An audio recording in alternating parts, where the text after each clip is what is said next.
that side of the studio before. Nope. But that's fair. We are all trying new things here. So I appreciate everybody swinging in here. We've got a great panel. I'm going to let everybody kind of introduce themselves and maybe how we've kind of chatted in there. So we'll go ahead and start with over to my right. So DJ, what's going on? Hi, how you doing, Brett? Thank you for having me here. This is I'm the one in the room that everybody's like, what's he doing there?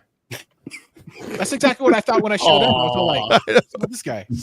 Well, you backed out, and then Brett had to call you and say, no, he's not that bad. I had enough on your 28,000 hour stream. Exactly. Yeah, DJ at brightsidehometheater.com. Brightside of Home Theater. I talk about the stuff that's on the other side. We talk gear too, but the movies and scenes and stuff, that's my channel, and that's what I've been trying to do. Keeping it positive, having fun. So thanks for having me, Brett. It really is amazing to be here. I love it. And just so everybody knows on here, as Giles was saying, so DJ recently crossed 1,000 subscribers. And just in that, and we'll have Todd on here in a little bit. Absolutely. But we recently did a 24-hour podcast, and I think half the people in here were on that. So yeah.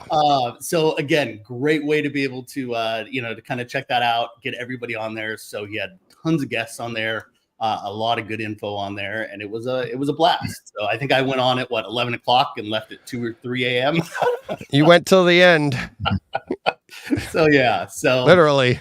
Absolutely. So next to him, I've got Tim Albright from AV Nation. How's it going, Tim? It is going fantastic. And DJ, I would also say that I'm the guy that I'm not sure quite why, I'm the odd man out as well. Because these guys are all, they do this stuff for a living. I just cover it. So AV Nation, avnation.tv is the channel. We cover both commercial and the residential side of gear, how it interfaces with people's lives, both at work and at home. So the channel is primarily for AV enthusiasts, as well as people who interact with it, support it, whether that's corporate or higher education or any place in between. Yep. And so Tim is great. I was saying earlier in the green room, Tim and I go all the way back to, I think I first did an interview with him when I was at Logitech working for Harmony. So like I said, he's a great addition to the industry. Every CEDIA, generally speaking, we get to see him out there, him and Matt on his team as well. And so it's always been a blast to be able to connect with them and fun to be able to jump in and on the other side. And then I think we'll talk about it a little bit more later on. But I'm probably going to be doing a little bit of writing with Tim coming up here soon. So should have already started. So apologize for that, Tim. But you've been a little busy. Apologize publicly, but like I said, I'm looking forward to it. It's a great group. I've watched him for years on the integrator side and the professional side to get a hang of things. And now as we do more, like I said, I thought it was important to have him on there. So if we continue around the clockwise. Mr. Michael Stevens. So how are you doing tonight, sir? I'm great. Doing good. So my channel is pretty much just primarily home theater. I've just been a passionate home theater enthusiast myself since the days of Dolby Pro Logic. And that's where my journey started many, many years ago. And so just I enjoy sharing other people's passion on my channel. So I do a lot of home theater tours. I've got one lined up in January. I just found out today with Wisdom Audio and Storm Audio here in Florida. It's a Star Wars themed home theater. Super dope, man. It looks cool. So that's going to be a lot of fun. Do home theater reviews as well. And just trying to really just encourage the community, build up people, educate, as well as just provide inspiration, for people that want to get into the hobby. Kind of teaching them what they can do, even on a budget, because I really believe that everybody can have a home theater. That may not be a dedicated home theater, but you can have one in a living room, a bedroom. And then we started my own AV event 2 years ago called M-Wave. So really just providing, opportunities for people to have these cool home theater experiences. And so just glad to be here, man. Oh, I love it. And similarly, like I said, I've known Michael for a couple years now. I think the first video we did together was with Steve Ellison Systems over in Dallas during Dude, CDS. they just got some massive upgrades too. I got to take I another. know. Did you see that? So big old video wall, you guys. Oh, we may have to talk about that either in this or another discussion, but video walls versus projectors, right? But that's a big topic. Beautiful room. Maybe we'll have to do that. We'll have to get Elliston on here and we'll make him defend his position. That's a hot topic. It looks great in there. Joey's chiming on there. Second time today joining Brett on the live stream. That is correct. Yep. Some of you guys may have seen it more on the integrator side, but this morning I actually did a training webinar live stream on networked audio. So again, new hot topic in there. You guys have mostly all seen the theater that we did in Sound Room 10 this year at CEDIA. Yep. And so I had Anthony Grimani on this morning, and I had Matt from Storm Audio. And so great discussion on networked audio, AES 67, Dante, and how it benefits, how it's been used on the commercial side, but more importantly, how it can be used on the residential side. So I will chop that up and get it up there for everybody on the consumer side to be able to check out as well. So in the far background, I know he's having some camera issues, you were saying before. I'm used to seeing him, when you see Matt in the morning getting his gains on at 4:00 in the morning, he looks so much bigger. But we've got Matt Blair from Rolling Media. So what's going on, Matt? Hey, Brett, how are you doing, man? Oh man, I love you. Oh yeah, no, it's absolutely great to be here. I'm very excited. So I'm Matthew Blair. I'm an alleged YouTuber. I used to drop about 20 videos a year. Now I drop 2 videos a year. Having 3 kids will do that to you. I'm the owner of Blair High Performance Solutions, BlairHPS.com. We are an AV integration company, and I am a diehard enthusiast. So I left my systems engineering career doing this and enjoying it very, very much. I love it. And like I said, Matt's a great guy. Matt and I first started chatting when I was at Kaleidoscape and building out the training for that group. And he had taken some classes, joined my live streams and webinars there. And like I said, we've been, friends ever since, and working together, and always trying to find ways to help each other out. So Matt, appreciate you being on here, and always a good time. He also makes great videos. I think actually that was where I first saw you, Matt. Was he had dropped, I think, on this next gentleman's page, a testimonial video that was so incredibly well done on his Kaleidoscape system. And that was actually one of the first. I remember that video. It wasn't on my page, but that was a awesome testimonial. Holy smokes, it was good. I watched it and I was all like, dang, what's it got to make me feel bad about myself? It was really good. I mean, really, really good. No, I love it. I love it. So, but speaking of which, we've got Giles McCoy, and Giles, your show and your channel is now the Giles McCoy channel, right? So it just depends what social you're on. So on YouTube, I'm just Giles McCoy. Everywhere else, I'm the Giles McCoy, because apparently there's so many of them out there. I don't know. I think that's kind of representative of me trying to figure out what I want to be when I grow up, which I always I decide, and then I change, and then I decide, and my channels have all had like 4 names. Like every year, it's like I'm changing my socks or something. But I do mostly YouTube and Instagram, and I'm primarily a tech channel, and I cover hi-fi, gaming, home theater, mobile, PC. So I've decided that I can't decide on a really single niche, which is like the worst thing that you can do in social media. But I love so many things that I'm passionate about so much that I find myself wanting to create content and talk about all these different things. So I do, right? I'm like, okay, I like to do it, so I'm going to talk about all these things. Professionally, I work in IT, and I've been doing that for, almost 30 years now. Outside of the socials for Giles McCoy, I do other social media things. We have a travel channel together with my wife, and we travel around the world and film, hotel reviews and that kind of thing. We find a lot of enjoyment there, and it's something fun that we can do together. And I let her edit because we argue too much if I try and get involved in that. So she has full creative control. And right. you know, You got control of it. I speak at IT conferences and HiFi conferences and stuff like that. So yeah, I just have fun. I love talking with folks, and this is actually my favorite thing to do. Hop on a panel style discussion and chat with folks about things that we all love. So this is great.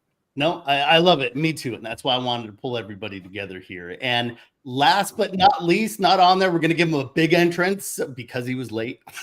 But we have our friend. We're even going to give him a full screen here. Let's see. That's you. Click on the head of him. That's right. We've got Todd Anderson. So what's going on, Todd? What's up? Can you hear me okay? We Yep, can hear we're you good. just fine. Yeah. Awesome. Sorry I'm late. Having some tech problems. Hey, it's my show all of a sudden. That's right. There you go.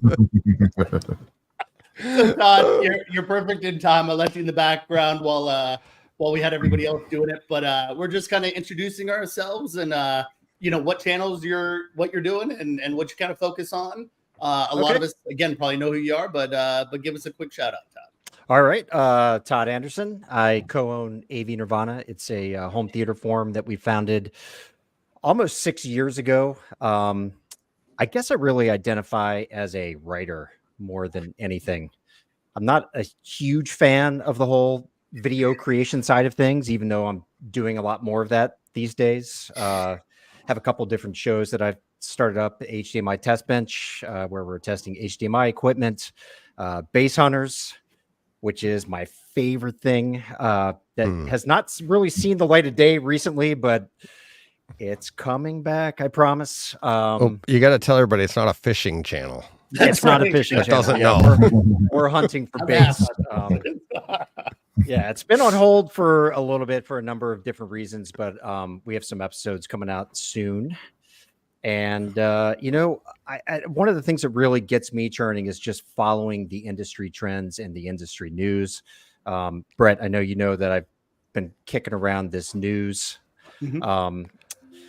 show, and it's going to turn into a weekly thing as long as news being generated. But we tried monthly and with some high production value, and it just was too much work.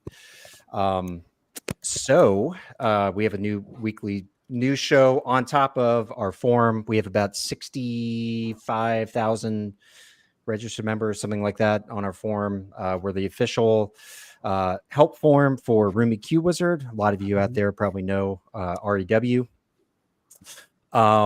And then, it's just a super friendly forum environment. So all of you should be coming on over and checking it out. Yeah. And I also review products on top of that. There you go. He's a busy man. Yeah. Yeah, I kind of cover all the bases. That's right. So, AV Nirvana, again, great site. And, for a lot of us, that are more YouTube specific, like I said, it gives you a great opportunity to be able to, read a lot of what's going on out there. Obviously, Roomy Q Wizard is a great tool, that always gets highlighted. I know Anthony Gramani always loves to highlight it whenever I'm on with him. And again, having a, the FAQ site, and help desk for that is tremendous. So, here's my all-star cast. Like I said, you guys are great. I appreciate you all hopping on here.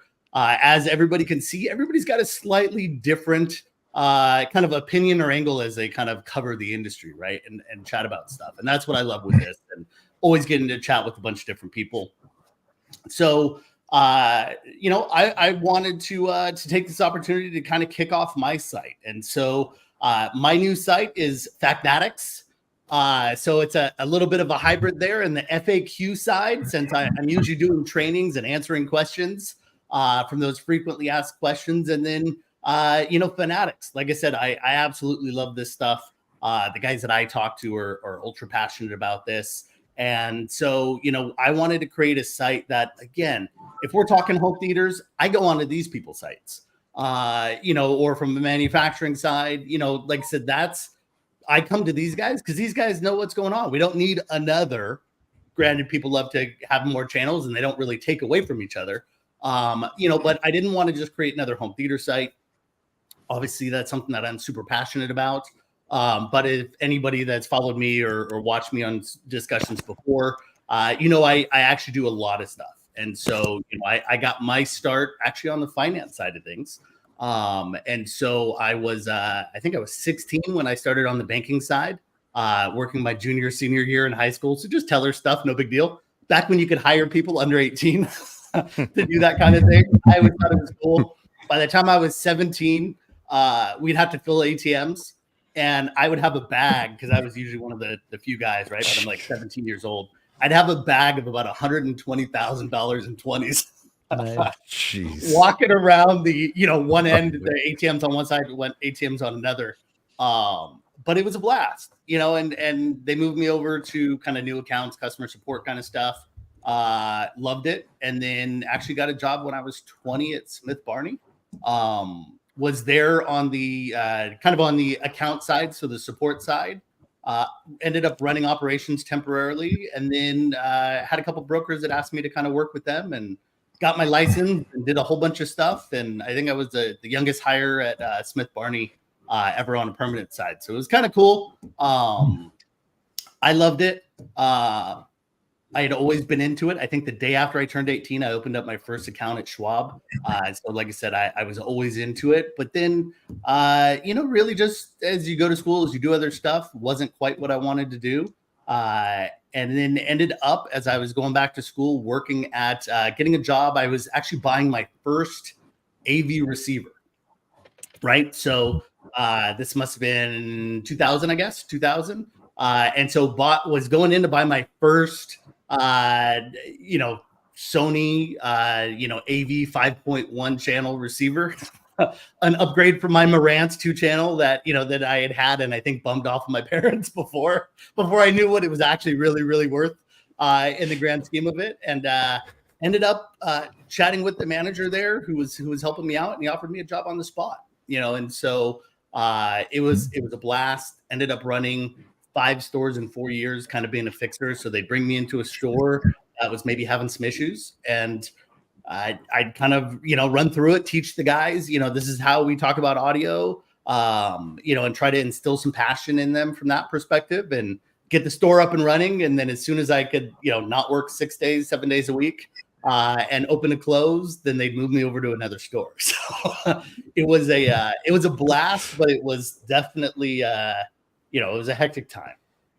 And so, and then got recruited over to the manufacturing side. I've worked for large companies like Logitech, running their product development for the commercial side and integrator side for Logitech and Harmony, and small companies like Bowers and Wilkins, as well as last was Kaleidoscape. And what I really found was, especially on the manufacturing side, we were getting into a place where we used to have trainers. When I first started out, when I was actually running Good Guy stores, trainers were a big thing. You'd have 10, 12, 15 trainers nationwide for a lot of these big companies, and they'd go out and train locally. And really, as a lot of those things kind of died out, manufacturers stopped hiring them in. And so, one of the things that I found is not enough manufacturers really creating in-depth training that's designed to answer questions. And I think a lot of us have found this, and probably why there's a lot of us have created channels, is for the ability to be able to talk with people and dig into those products. Because oftentimes we walk into a store and we may feel like we know more than the guy at the store, right? I mean, that's something that I think a lot of us kind of see. And so, my hope and really what this site is about from the technology side is to be able to answer a lot of those questions, and not just with opinion, although obviously I have my own personal ones, but really digging in, bringing in the manufacturer. I like to use an example I was using recently when Dirac Live came out.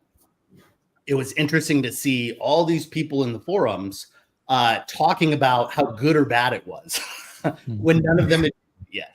Right. And I think that's something that we see a lot, right? In all reality, and everybody wants to be the first to break it, and start talking about it. But do they really know what they're talking about? And so I was chatting with the CEO of Dirac, about Dirac Live, and saying, hey, if you're going to learn about it, why wouldn't you want to learn about it from the guys who invented it, right? From their engineering team or from their CEO.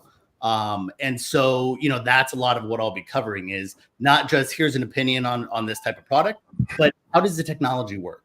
What's in there? A little bit more brand agnostic, but talking about the technology, whether it's home theater equipment, but then also in the larger scheme of things, products like lighting control, shades. I think we all love to be super passionate about this industry, but the reality is it's a niche industry, right? And so if you start talking about things like lighting control, that affects everybody, whether or not you're putting a dedicated in.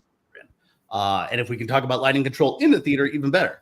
But like I said, I wanted to be able to kind of spread it out. We'll talk about a few of the different topics in here kind of coming up, but it's a great journey. I love the idea of having again guests like these, manufacturers, industry experts, to be able to come in and talk about various categories of products in order to better educate the consumer so that you guys can make your own choices. So that's kind of the idea. Woohoo! Let's go. Let's do this. Yeah. I like it. Yeah. And congrats, Brett. Well, and that's one of the things, and I'll let you guys, ask, but kind of like I was saying, it feels like, now granted, there are some great stores out there that do a great job, but it seems like more and more the manufacturers are expecting us to do a lot of the digging and oftentimes having to go to YouTube sites and other sites to kind of get your opinions on things, right? And so because often when you go into the stores, they don't know as much about it as we do, and I've used that. I know we had the same issue with Kaleidoscape a lot. If you go back 2 or 3 years ago before I started building things out, and all of you guys have frankly helped with that. So, what do you guys think about that? When it comes into manufacturers, are you finding that the manufacturers are giving enough information out there, or is that the hole that you guys are trying to fill? And what do you think manufacturers should be doing better? Well, I'm kind of new. So what I'm just seeing at this, just having been to my first CEDIA, having talked to some manufacturers before, cutting out that middleman. But what I'm understanding from, you got manufacturers, you got, dealers, and then you have the consumers. And I think what you're doing with this channel and what we've all been trying to do is give opinions and educate people in the best way you can so that they can get that information. And how I met you, Brett, years ago was exactly that. And I think the better manufacturers right now are actually skipping the dealer in the middle because people don't know who to listen to. And the manufacturers I've talked to, the passionate ones, they're trying to get, their information out there. And I think everybody going onto the internet or social media, whatever, they're looking for honest opinions because they're not sure if the dealers are just trying to sell them something or if they're trying to push what they need.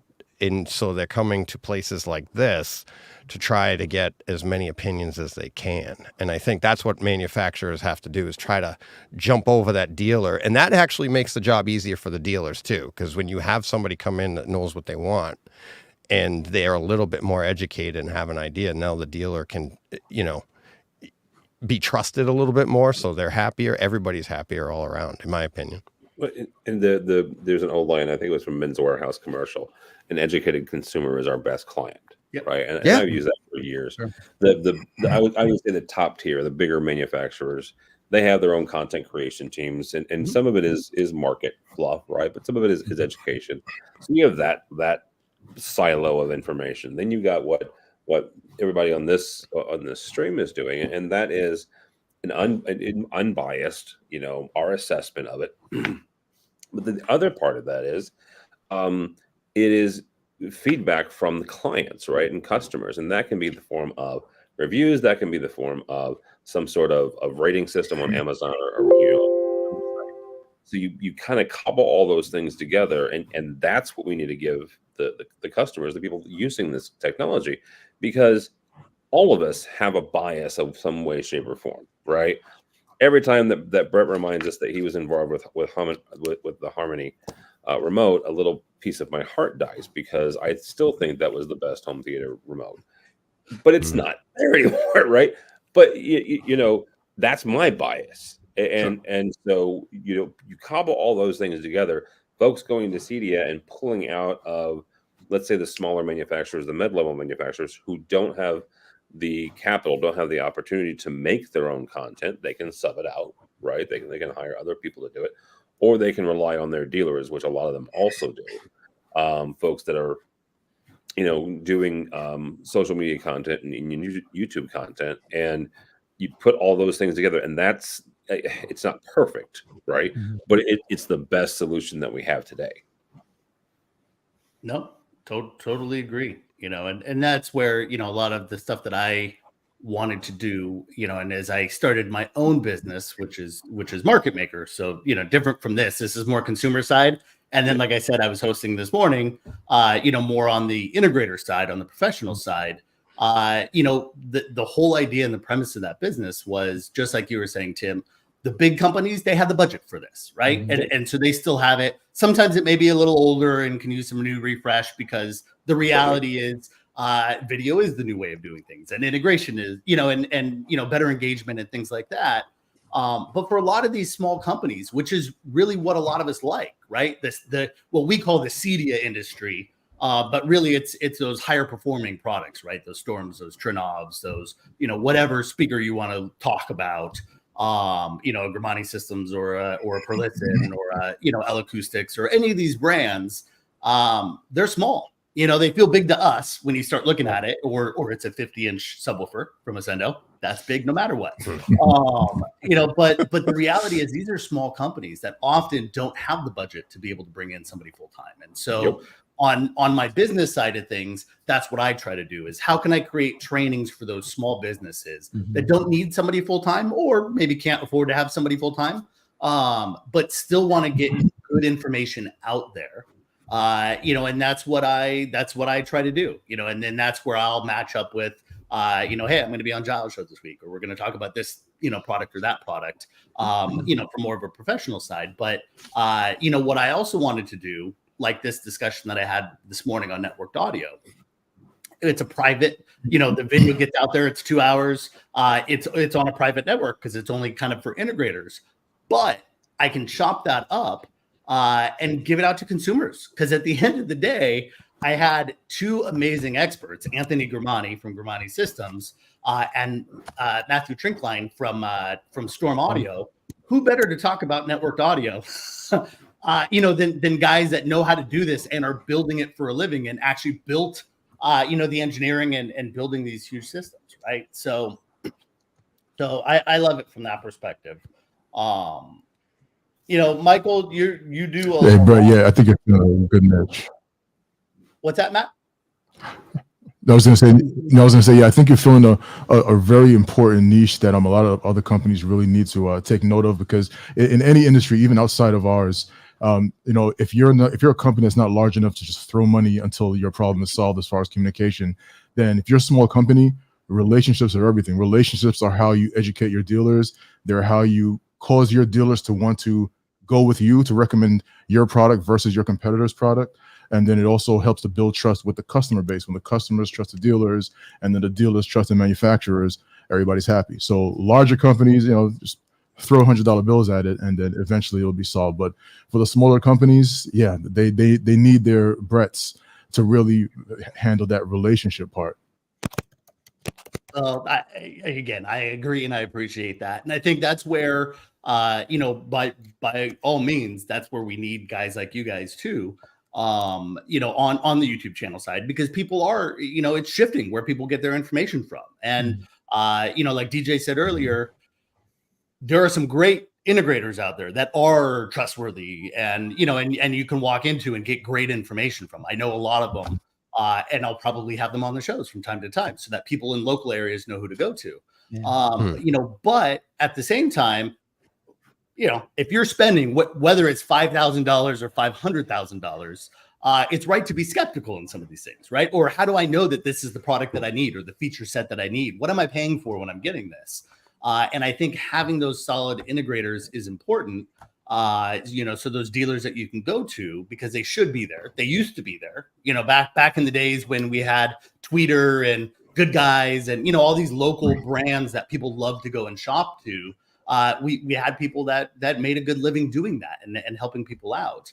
And I think a lot of that has shifted over, and sometimes rightfully so. I want different opinions, right? I want to go and I want to be able to watch Giles's show because I can, talk about a product. And then the next day I can go on to, to Michael's show, or I can go on to Todd's show and learn more about that product, right? And make sure, does all this jive up? Or one person's going to look at it from one perspective, somebody else is going to look at it from a different perspective. So I think that side of it is great. I just think that manufacturers need to make sure that they are putting forward that same effort. And all you guys know, I've been on all your shows. It's on my own. Manufacturers are so afraid, especially nowadays, it seems like, of getting canceled for saying the wrong thing, right? And sometimes you have to be careful in who you put on there. You put in too dry. I know we've had this conversation a few times with different people. Sometimes the conversation is just a little too dry. It's too engineering focused. And nobody wants. I'll take care of that. There you go. But it's important to have both, right? You need that entertainment value. You need people that are passionate about it. And at the same time aren't so protective of their brand that they can't, open up to what somebody else is saying, right? And I think that's an important piece in there as well, where you can't be so much like, no, my product's the only great product out there. You have to be objectively able to say, no, there's other good products, but here's what makes mine special. That's an important point, though, dude, because you have to find, and some of this is you're preaching to the choir here, right? Because all of us on this call get that.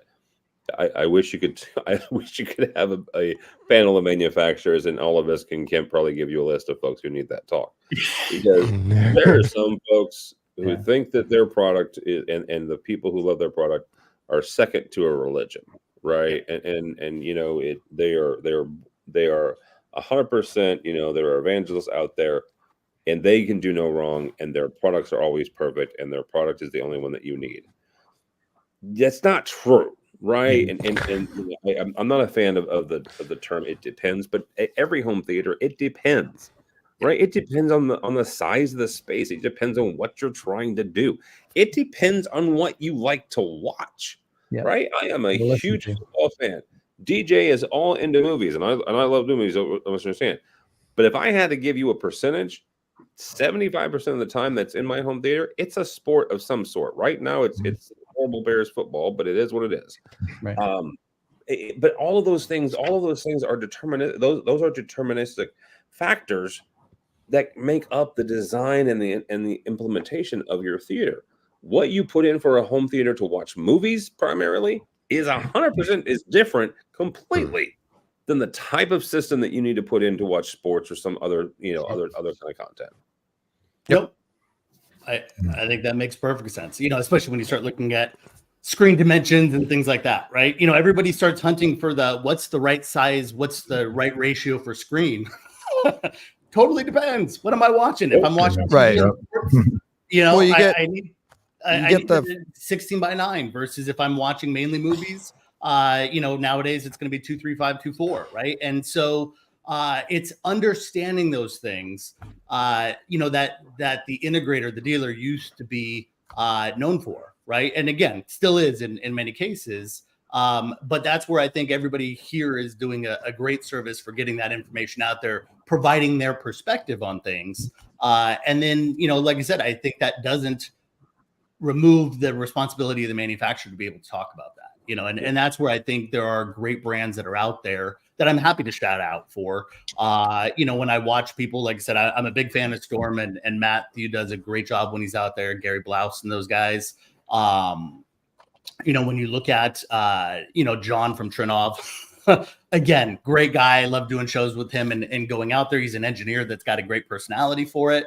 And even the other day I watched people, some guys had some questions about, acoustically transparent screens, and I'm watching. So I'm in a lot of these forums, right? Like a lot of us in here that are passionate about it. So I'm in probably 24 home theater forums that kind of takes up my scrolling. But I'm watching and I just bump into Chris Seymour, who is literally giving answers to people who have questions about acoustically transparent screens and what types of thing. It wasn't a, should I buy a Seymour screen versus something else? And he didn't even bring up his brand. He was only explaining how things worked. And, you know, this guy happened to be asking, like, I want to be able to do 2-channel music in addition to my movies. Can I do that behind a screen, or do I need to, you know, put them outside? And Chris is on there answering just agnostic questions on a forum, you know, at like 8 or 9 o'clock at night, you know, on a weeknight. You know, and I'm popping in there because I don't know that everybody always thinks about it, right? You don't see the names you see, but he's using Chris Seymour. And I literally put a comment on there. I'm like, no better answer than to get it from Chris Seymour of Seymour Screens. Right.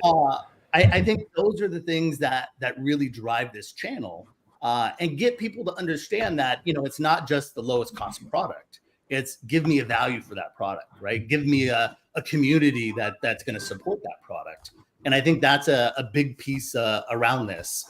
You know, and like I said, I think it's great when I watch, you know, Giles, like I said, coming from the other side of the show, has always been great. Hey, you know, you want to come on? What are we talking about? DJ, same thing. You know, all you guys have kind of done those things. And I think that's great because you do want that relationship between the manufacturer directly. Let's get that good information, you know, and combining it in a way that, you know, that your viewers are going to want to watch and learn from, you know, more than anything else. Yeah, I was like, Michael's building a home theater community. We're all trying to build like a home theater community. But part of that, I think what it is like, for instance, I recognize you separated Todd and I by as much screen as you could because he's a 235 guy. I'm a 16:9 guy. People need to understand that you can still get along if you're on the opposite side of those aisles, right? And it's like, but that's part, and I mean, Tim's like, Get along. What does that really mean? Can you move me away from DJ now? Timmy's like, right. But it's the idea of, without these shows, without these channels, people, they don't necessarily need to hear the other side. They're also looking for confirmation of, oh crap, that guy's just like me. You know, so I'll have listeners on, guests on, and be like, they'll tell me about their past and everything. And you're like, and I get all these comments of like, I'm just like that. And it's a relief to people. And it's like, people are sitting at home and they're reading all the negative stuff about a product they just bought. And then they're like, because that's what everybody likes to do on the internet. And you need places where you can see different opinions, different ideas, relate to other people. And then you get two people like Todd and I that disagree on a lot of things, but we're laughing and joking and having a good time with it, because it's like Tim said, there's so many variables to things. What do you want to do? And to see that from, you know, many different sides, you start to understand like, oh man, there isn't one answer. There's no right or wrong answer. Let's just have fun with it. There is no DJ. The answer is you fill up your entire wall with screen, and then you do an electronic mask that either goes into 16:9 or 2. Right. That's the only correct answer. Image area. Yep. Yeah. Okay. We'll talk about my fee for this show, and then maybe we'll do that. Exactly. That's right. So I love it. No, nothing's on there going, you know, everyone's wearing glasses. That's right. That's how you know we're smart. I don't need these. We're old.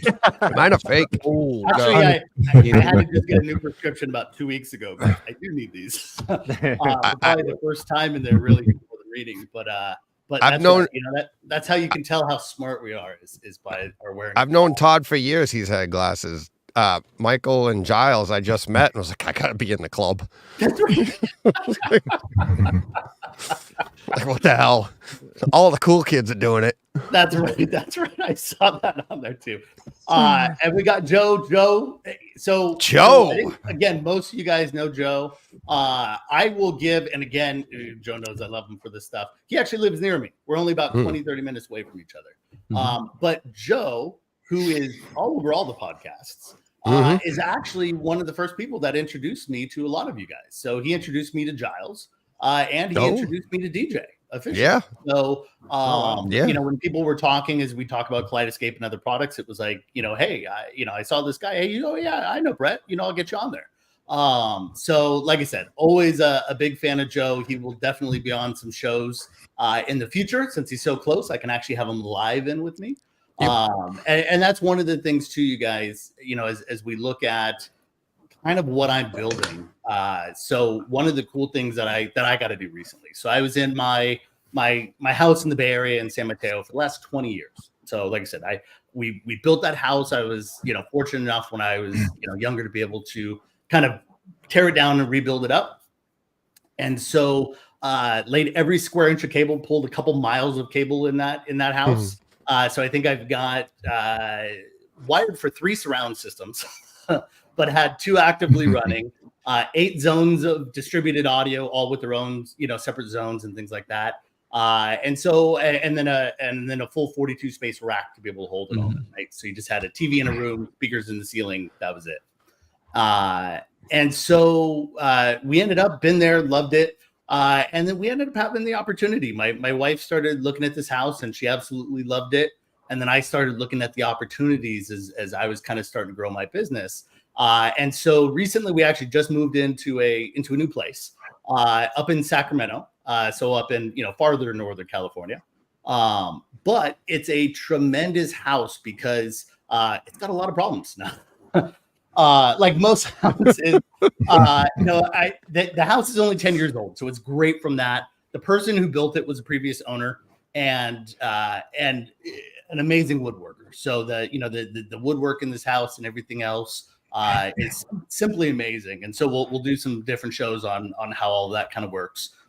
But what was amazing is that, this house, and I don't usually talk about this stuff, but I guess I'm going to have to because the idea is kind of informing and educating people on things. It's your show.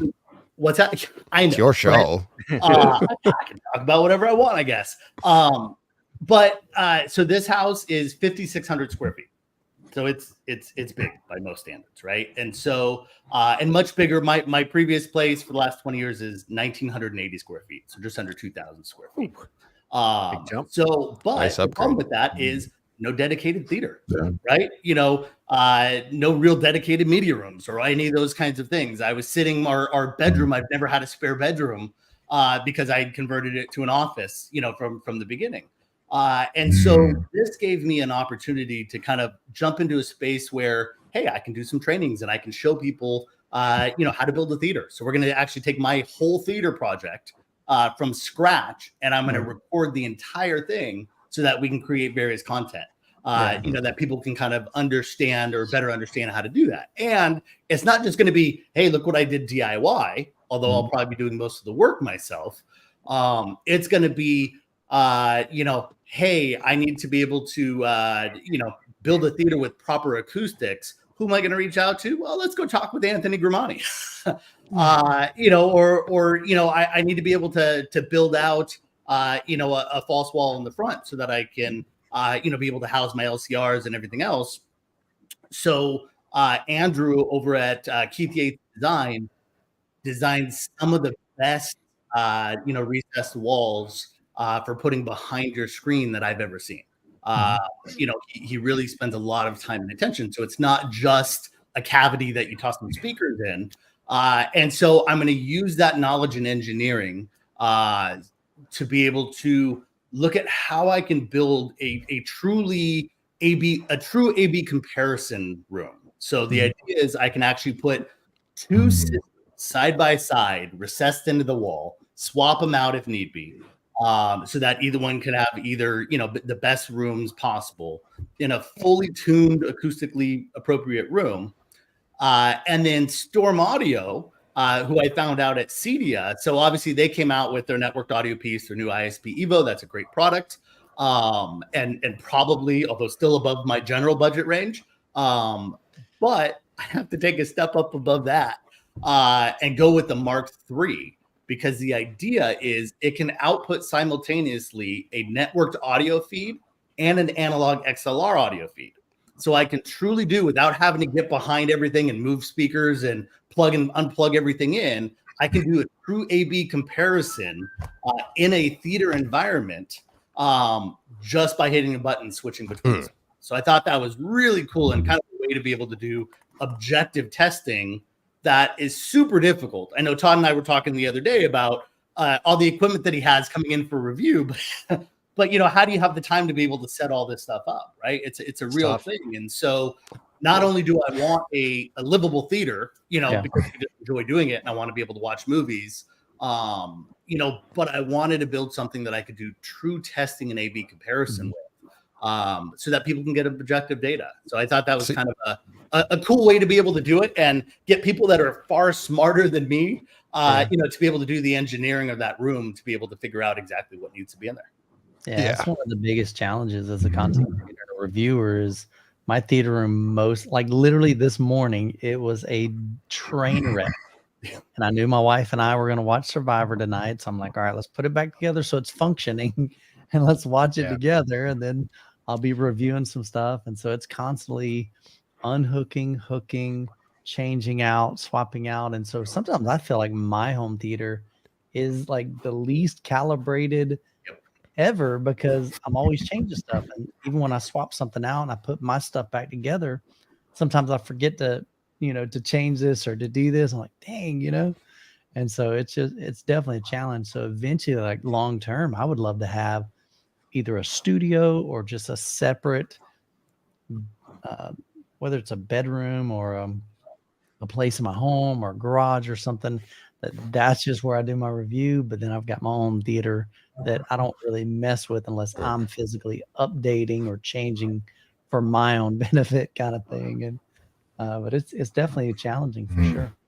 Speaking of dreams, I dreamed to have a setup like Linus Tech Tips or Unbox Therapy because they have a full facility, right? So they build in a warehouse and whatnot. Yeah, and sure. Have a couple of different stages, and wouldn't it be nice to have just your demo home theater room where you just go in and the whole point of it is set up to demo equipment and it's not. It'll happen. Yeah, that's the dream right there. Yeah, I mean, I know it will, but it may be 10 years down the road, but it'll happen one day. Yeah, one day. Definitely. Hey, Giles, it's funny you mentioned that. Yeah, we actually just finished doing that in our room. The reason is our personal theater is also our showroom. We have customers come and demo our system. So as we were redoing our room, we wired for everything. So no matter what type of subs, whether there's a rack amp or whether it's active, you plug it directly into the wall. Same with speakers. There are multiple extra runs of speaker wires. So we just finished. So Brett, something to keep in mind. Anybody else is doing a brand new room build, run extra wires, run XLRs, run RCAs, tuck them behind fabric. And if you ever want to do an A/B comparison, just whip them out. Yep. Yeah, and the other thing is, thank you to Greg, the awesome ninja there. DJ makes some of the best walls. It's Brett, you and I have chatted. Our rooms are very similar, but for different reasons. Okay. And like I hear Michael on his channel all the time. It's like, I mean, how many videos have you put out about you tripping over stuff? I've got over 900 videos, but yeah, no, I know, but you're like, here we go again. And it's great, but that's the life of a reviewer. And Todd and I have talked about it a bunch. I could never do that. I'm the scenes guy. I sit down in my room and I just love to watch stuff over and over, compare it. If I upgrade or something, then I'm going to watch those scenes again. But everything you're describing, Brett, everything Michael wants to do someday, even if you're not a reviewer, all of the stuff that they want to do, I'm doing, but not for that reason. It makes your room future-proof. Yep. It's like if you want to, everything I'm doing in my room is designed around future proof so that, I'm 53 years old now. I can't get up there and start messing inside the walls. I want to move my Atmos speakers or something. They got to be able to be there, but I still want them to be kind of stealthy, right? Or same with the channels on my LCRs across the front, or how do I run stuff down the sides? In 10 years from now, who knows what we're going to have for tech, right? And a lot of people, they have these projector systems, but they can't go to a television yet because their rack is a certain place. They don't want to have to run an HDMI. And there's a lot of issues that go on, and you might not be a reviewer, but watch what these guys do, because if you can incorporate some of that into your build or whatever, it's going to make it more future-proof for you. And that's what, and then you can just change out what you want and upgrade and go from there, regardless of what the tech brings us in the future. No, Everybody's stunned. I'm trying to let somebody else hop in, so it's not always me. But when you have so many people, it's like nobody's sure who's talking next. But I think that it's a great point there, DJ. In that I've been talking about it for years. When, like I said, my last house, 20 years old, right? A ton has changed in this industry in 20 years. When I first got started, my video distribution system was composite video. Just the yellow cable.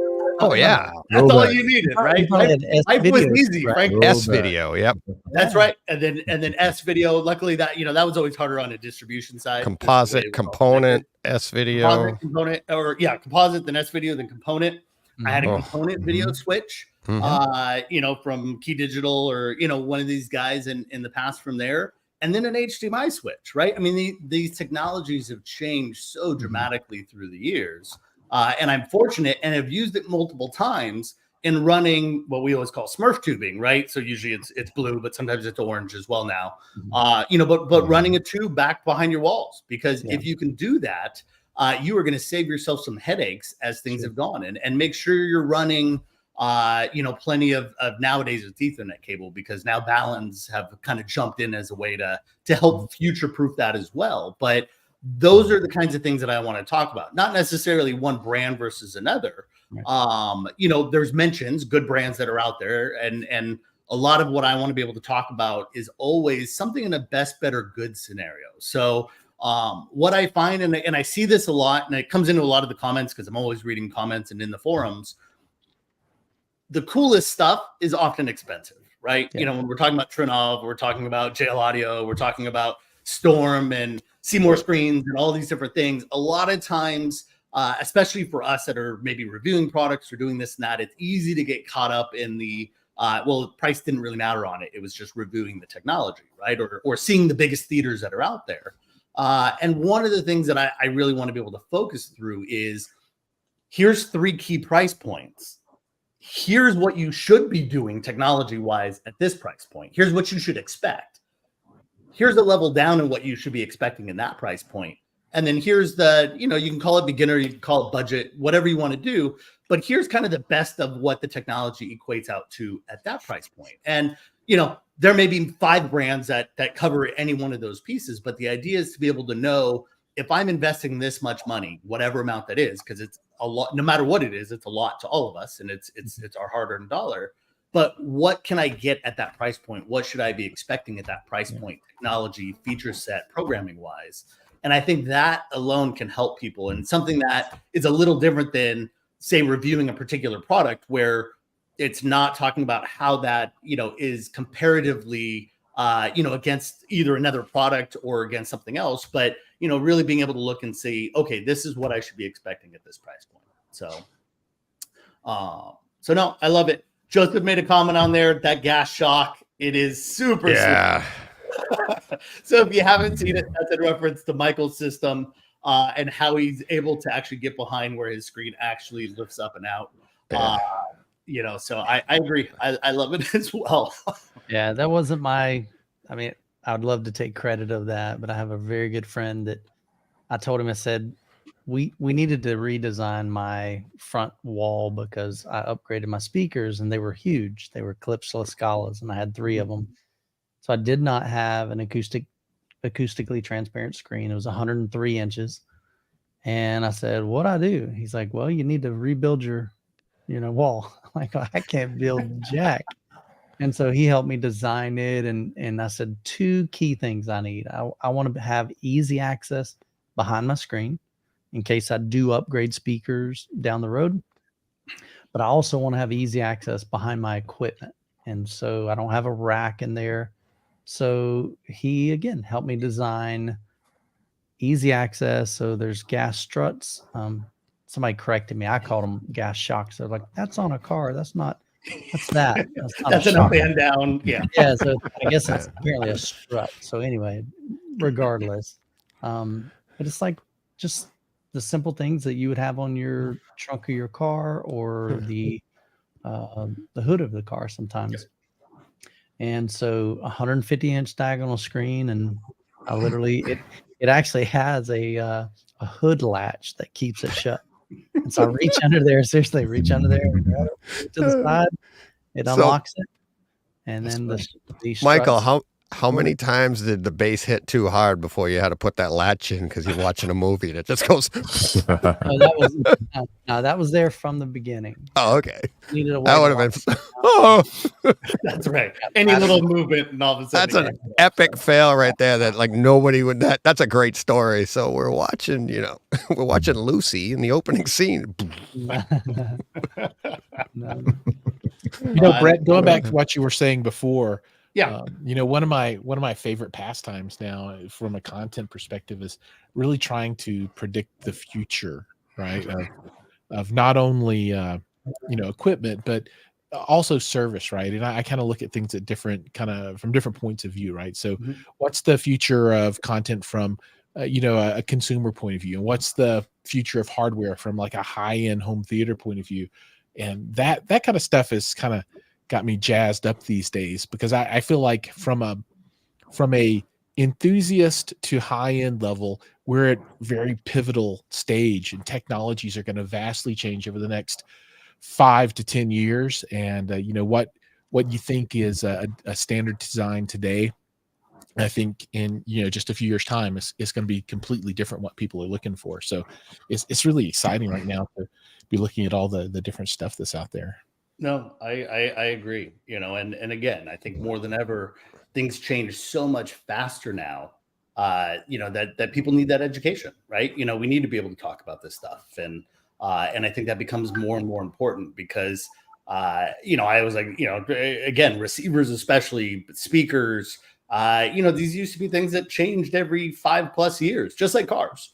When things didn't really change as much, and now we're getting into life cycles of 12 months, 24 months.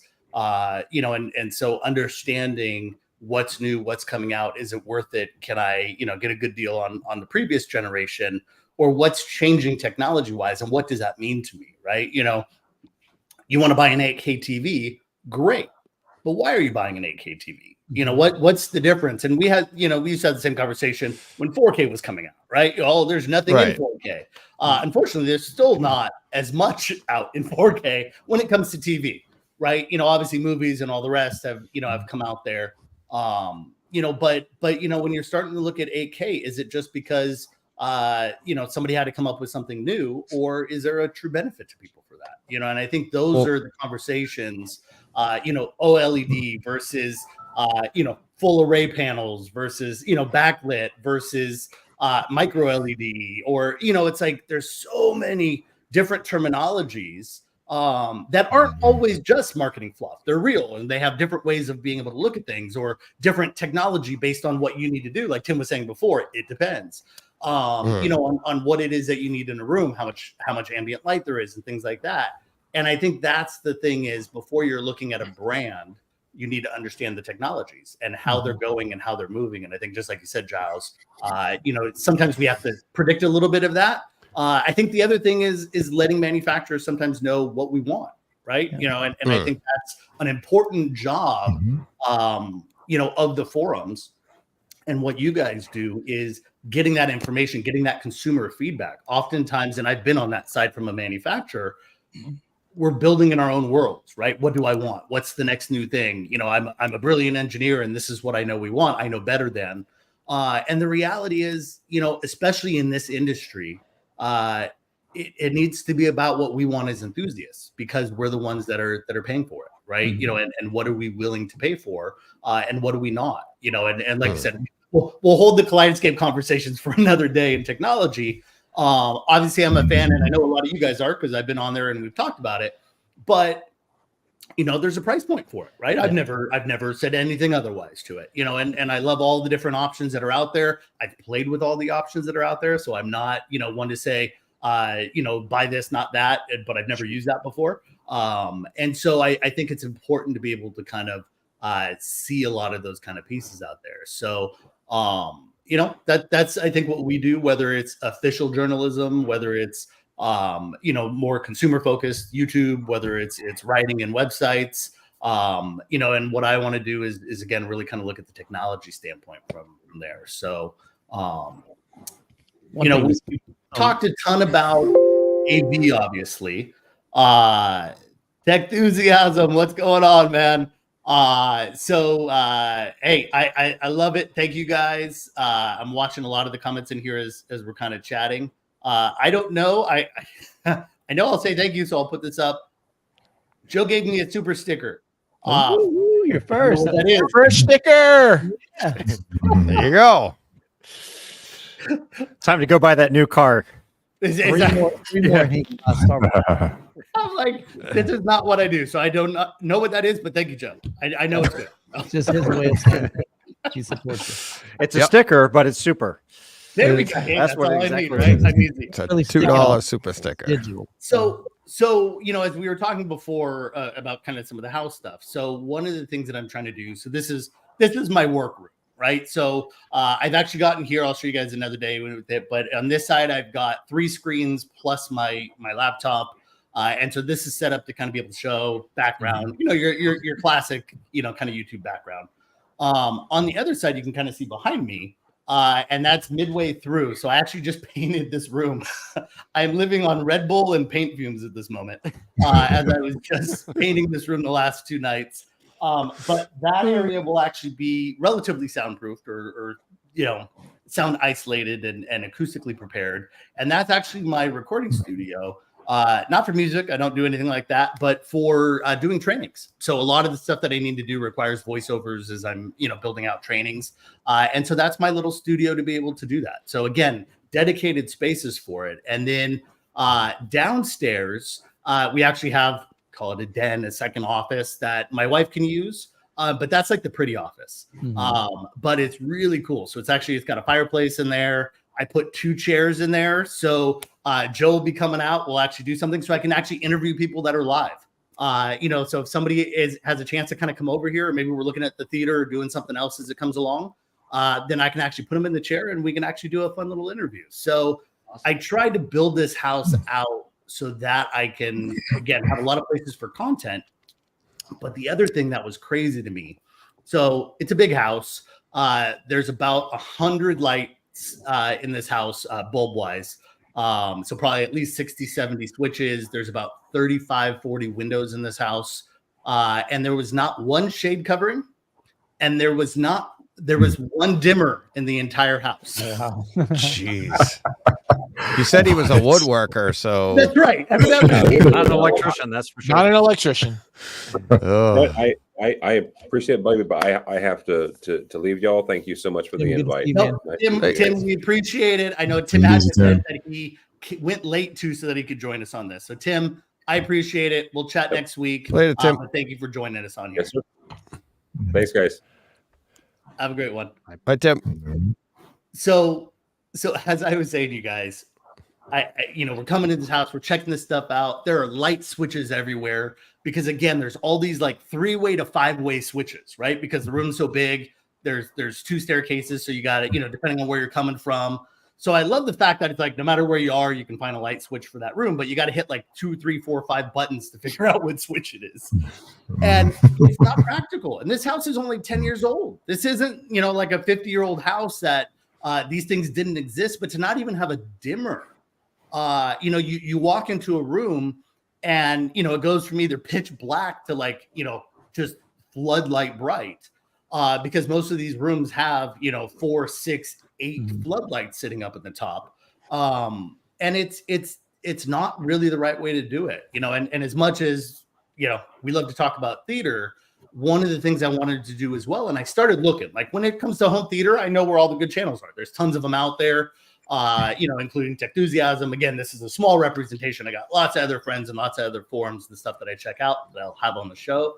But when I started looking at things like shade control, you know, automated shades, which is a huge topic. And if I'm investing in a new house or buying one, or even just looking at the house that I've lived in for years, what do I need to know about this? And this isn't a small, like, you know, like where we can buy a Denon receiver for $500, right? This is an area where you're committed. Yeah. You know, to put a couple shades in, you're still talking $10, $20, $30,000, you know, and $5,000 to $1,000 per shade. It's not a small endeavor, and lighting control same thing. You know, I can go buy, and there's plenty of great products out there, right? So it's not throwing shade on all of them. This is where I say the best, better, good kind of setup. You know, but there's products on Amazon like Govee and other products that are, you know, solid products. They work, and they do. But they're meant to do different things, right? And they're meant to kind of be in a simpler or kind of a fun fashion. And then you move up, and in the last multiple years, you know, Lutron, who is obviously a kind of a king in the lighting, you know, side of things, they purchased and have really incorporated what they call catcher lighting. And you know, again, we'll talk about it later on in a lighting, you know, specific kind of show. But the idea is that they make phenomenal lighting control, but you're talking about $200 for a bulb or $1,000 for a fixture. Now, often that's actually worth it. And when you look at the whole house and in the grand scheme of building a house or doing something else, it might not be that bad. It's 5% or 10%. And lighting is so important. We're realizing these things more and more. You know, getting natural light in the home, and then obviously getting, you know, light control, so you're not straining your eyes, so you don't all have to wear glasses like we do. That's what happened. That's right. You know, so but those are the things that when I was searching for forums that really talked about, let's say, lighting control or shade, you know, automated shades, there's not a lot out there. You know, and I think that's it becomes a more secretive area. And I'm also in a lot of, as we were building this house, or as we were updating this house and moving, you know, I was joining some house building sites, and I'm watching all these people have questions about lighting control and you know, and shades and flooring, and, you know, what do I put in this room, or what's needed for this.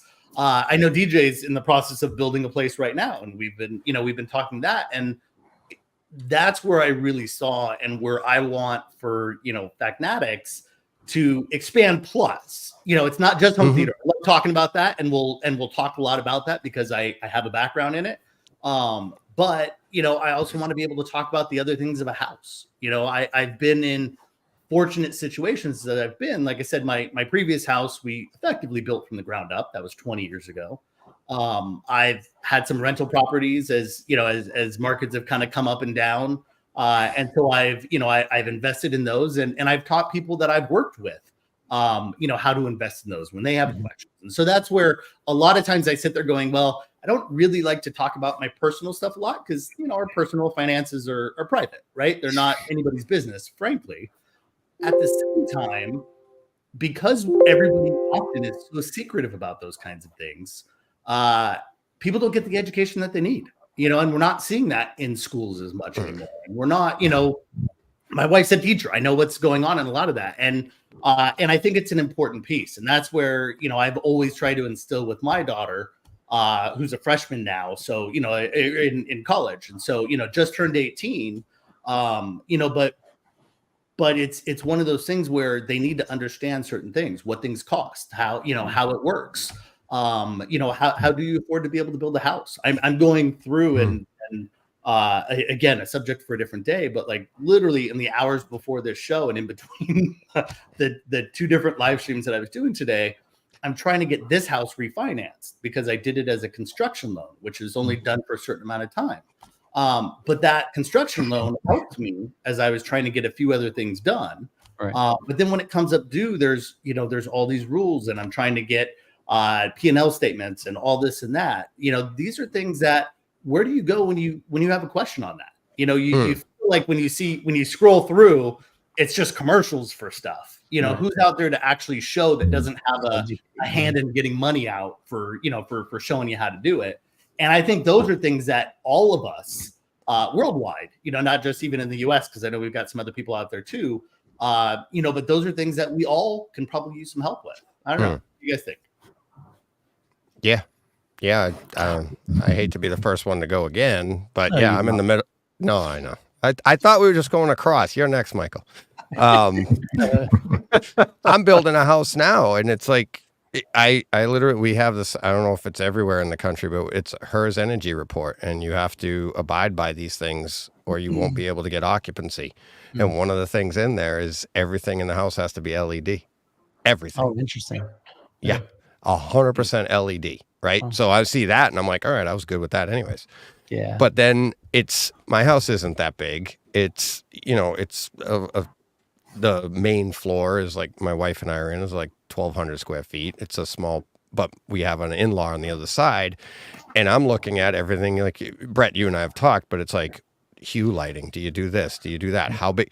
How far does that get you? And I think what I've learned through home theater too is like we've all done this, like what do we want for lighting in our theater, and then do you want to expand that past into your home, right? That's where I come from it. And it's like, okay, I can do this, I could spend it in my theater, but to do the whole house, but now I'm building a whole house, so do I have to do something.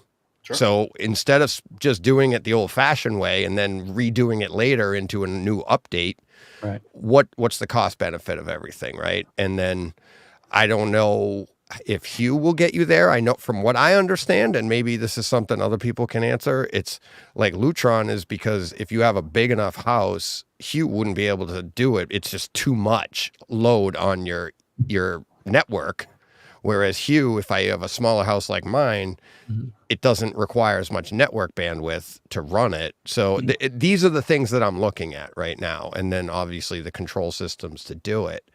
But to your point, it's like this channel, what you're doing is like people, you're going to be getting flooded, Brett. You're done. You're done, buddy. And I'm just talking me. Hi, Brett. I'm just talking me. I'm like, you thought I talked to you a lot before. That's what your channel is about. Right. Well, and it is, and this is what I love to do, right? And everybody knows, like everybody else on here, I love to chat about this stuff, and I'm always open about it. And DJ knows, I've always told him, tell me when you're ready to, to look at lighting. And like he said, you could put in a cheap can right now, which it's still not cheap, and you still got to pay an electrician. And now you're going to run all these light switches, whereas really the way that things are going now is the controller is in the bulb. Right. In any of these solutions, that's the Hue solution. That's the Ketra solution. That's the, as you look at things like Prolux on from American Lighting, the brains are in the bulb, not in the switch. And the one benefit of that is that you can literally run, because with LEDs, it doesn't take that much power. You can run almost an entire house on one 20 amp switch. Right. So, whereas right now, we all know we've got different breakers for different rooms and outlets versus switches and that's changing. And if you don't know that it's changing, which most people don't, you're going to build your house the same way. And the reality is the builder just wants to get it done, right? The electrician just wants to get it done. And they're not thinking about where does that resale value go in 5, 10, 20 years when you want to sell the place. Because I guarantee if you build a house like DJ right now, and you don't put any of that stuff in there, and 10 years from now you decide to go sell it, and there's other houses that are newer, 10 years newer, 8 years newer, a lot of them are going to have that in there. Now your home is going to be at a disadvantage. And again, your home is, for pretty much everybody, one of your biggest investments. And so, I think it's that much more important. Home theater is great, and it's important to do it right. And, build the right room and do acoustics and all those things. If you're doing that, it's super important from that area. But when you start looking at lighting control, or again, this house blew me away because for the size of it, and it's on a half acre, right? So again, if you're in the Midwest, that's small. But my previous house had a 5,000 square foot lot. So, a half acre is a lot bigger. They have no lighting in the backyard or the front yard. You walk outside at night, it is pitch black. And there's a pool in the backyard and all this and that. And it's like, and you cannot see anything. And I don't understand it. I think, there were some other things that went along with it. And maybe the money ran out from all the wood, and didn't have the money for the lights on the outside. But that's important. The first thing you see when you drive up to the house is going to be that lighting, right? And the lighting and the looks and security and safety for your family. And so those are things not just, does it look pretty and is it nice? But from a security standpoint, those things are important. And then being able to automate those things. So, my porch light goes on automatically at dusk, right? I don't have to think about it. There's nobody else was home and my wife's coming home at 8:30 and it's pitch black and she trips over the stairs because nobody turned on a porch light. Those lights automatically go on, and that's the way to be able to look at those things. I love it. Jamie's on here. So Jamie is Matthew's wife. And we love Jamie as well. Jamie is great. As Yes, well. she's a convert. That's right. And so Yeah. She's the reason that we let Matthew on the show. that's right. Matthew was actually the fill-in because Jamie was not available. Yeah, he wasn't available. She couldn't make it. Yeah. But Brett, to what you were saying, something that just a point you made, and also DJ, when you're looking at lighting in general, so you have to look at it just as an overall experience. The same way that home theater is an experience. The lighting, that's an experience in your home. It's part of how you live. So it's not just, like, okay, where do the lighting fixtures go? It's, okay, are there gaps? Like if I go somewhere, if I go to a house and I'm looking to do a lighting plan, I'm going there at sunset because I want to see what does the house look like at sunset. There might be gaps that are not evident in the middle of the day. There's the same with sunrise. So, you really have to intelligently analyze what the light looks like when everything is off, and be able to fill those gaps. And to touch on the lighting technology and how it's moving. So, there are fixtures that a whole house can be run on a 20 amp circuit, but now you can run a whole house on 2 PoE switches. There are several brands out there. Color Beam USA, I know, is one. But you can literally, run Cat 5e or Cat 6 cable, and it will power every fixture in your home. It's really unbelievable, and they loop into automation, control for, etc. So yeah, the lighting technology is really going far. But I just want to emphasize the importance of having real lighting design.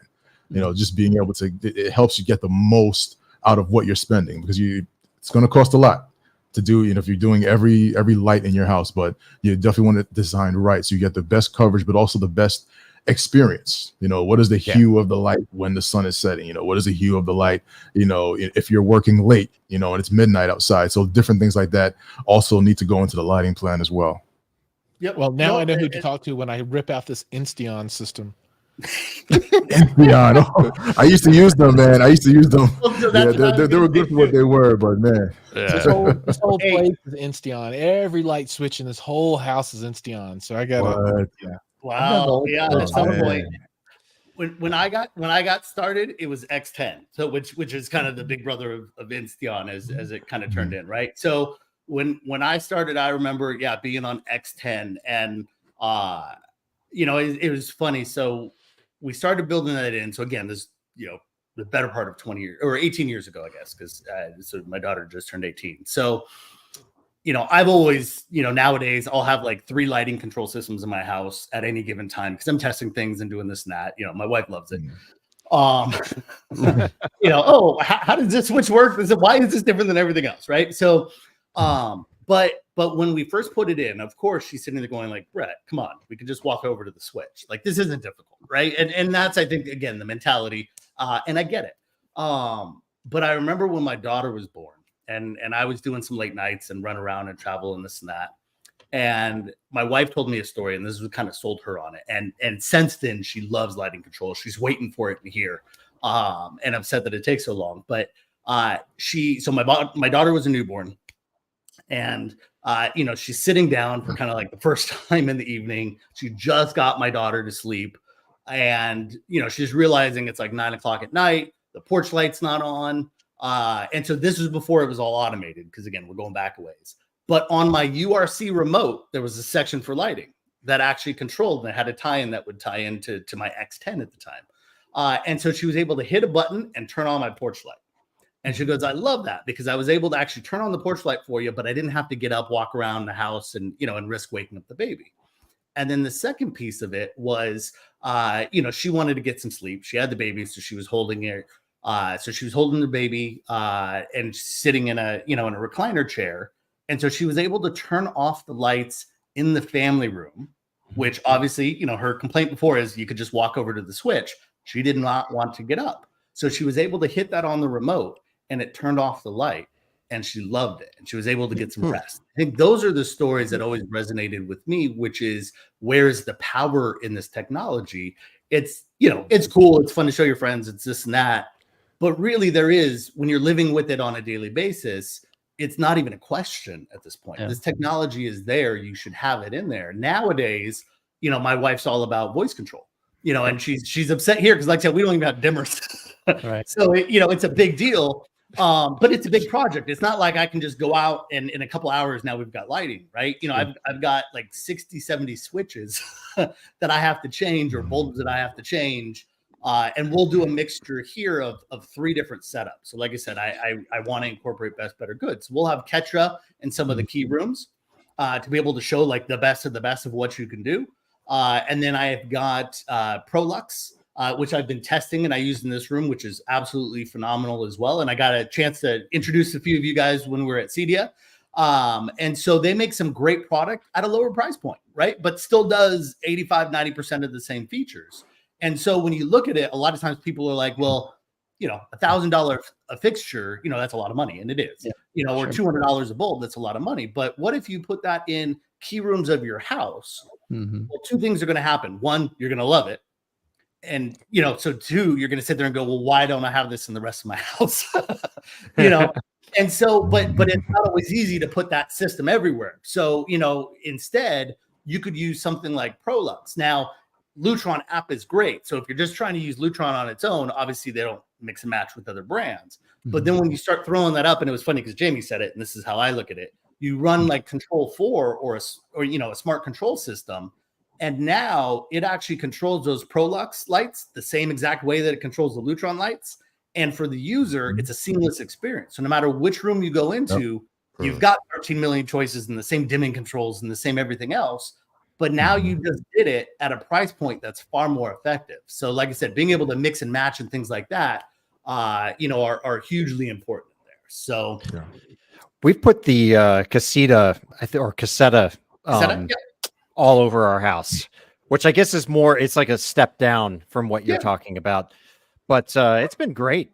It does exactly what we needed to do. You know, you have app control over all the lights. You can set timers on the lights. You can, you know, like have on and offs with dusk and dawn, all of those kinds of things. Plus, I really love the fact that I can put light switches wherever I want with the little remote control. Oh, the little Picos? Pico. Yep. Yeah, the Picos are the greatest thing in the world, man.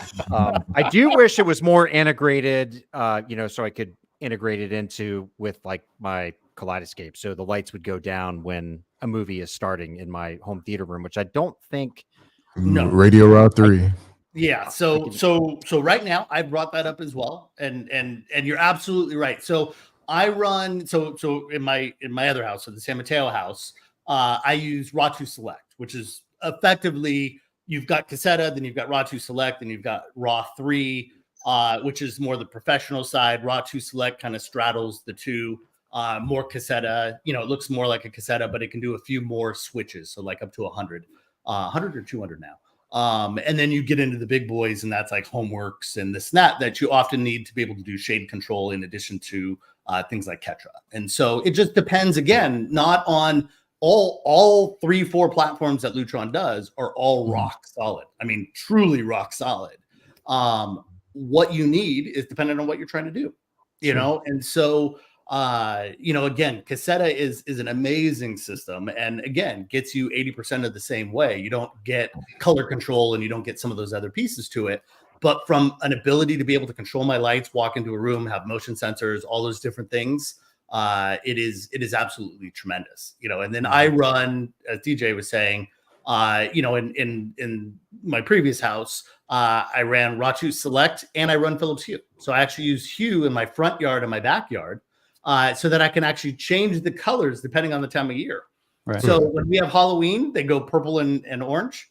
And then as we get into right now, they're like a yellow and orange for Thanksgiving, and then it'll go into holiday colors, and it'll, you know, so, you know, is it red and green for Christmas, or, you know, white and red and green, or what, you know, whatever you want to do.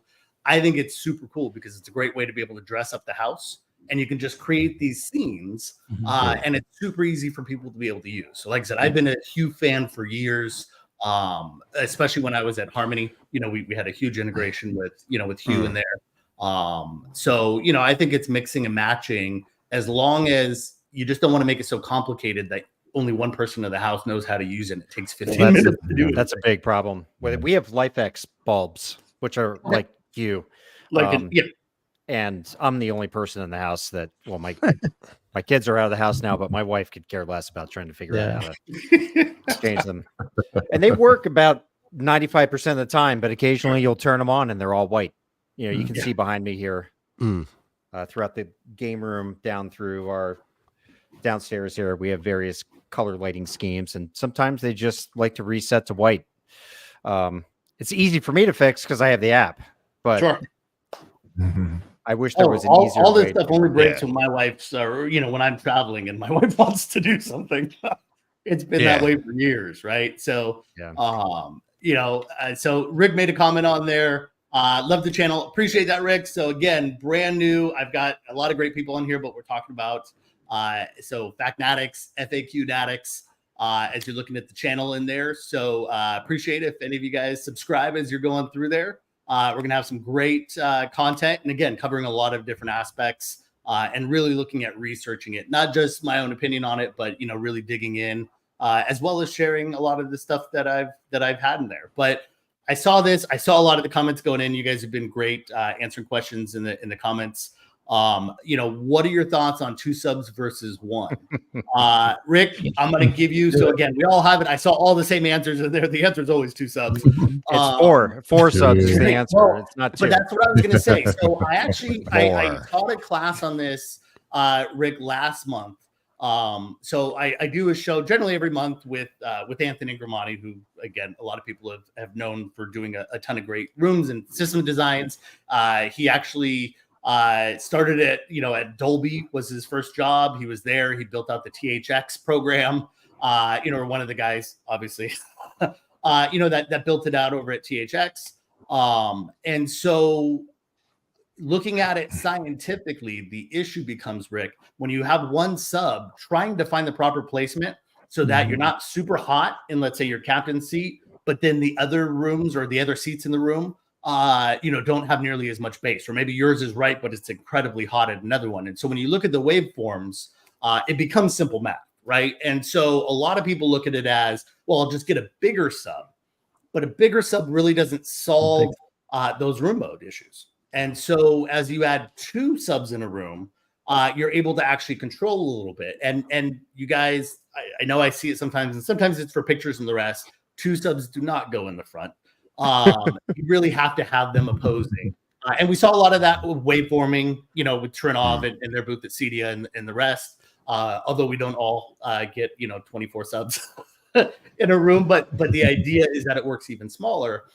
But really the proper answer is, even if you went a little bit smaller, but went with 2 subs or went with 4 subs, not 3, but, looking at 4 and either putting them equidistant in the room or corner loading them, which loses a little bit of the clarity, but not much that you're going to notice, and increases the power and the headroom of the base because you're getting boundary effects because you're in a corner and on 3 sides. So the answer, Rick, is always go with more subs. If you're adding a sub, obviously that kind of changes it and what sizes and things like that, because you want them to match or at least match as much as possible.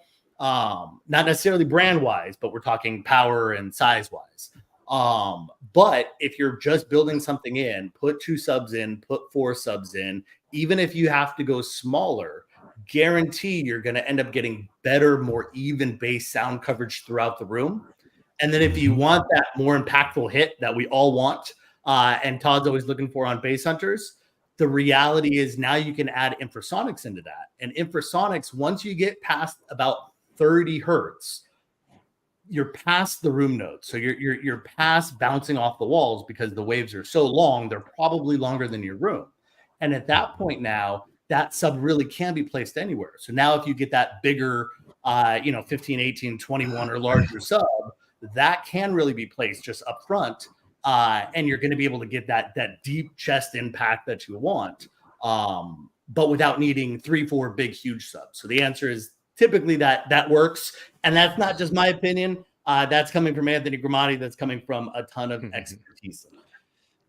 Yeah, and also on Room EQ Wizard, there's a feature on there where you can predict response in your room based on sub placement. So you can do multi-sub, and you can play around, with you input your room size, and then you can move the subs around and get a good idea of what you're going to be hearing in your captain's chair.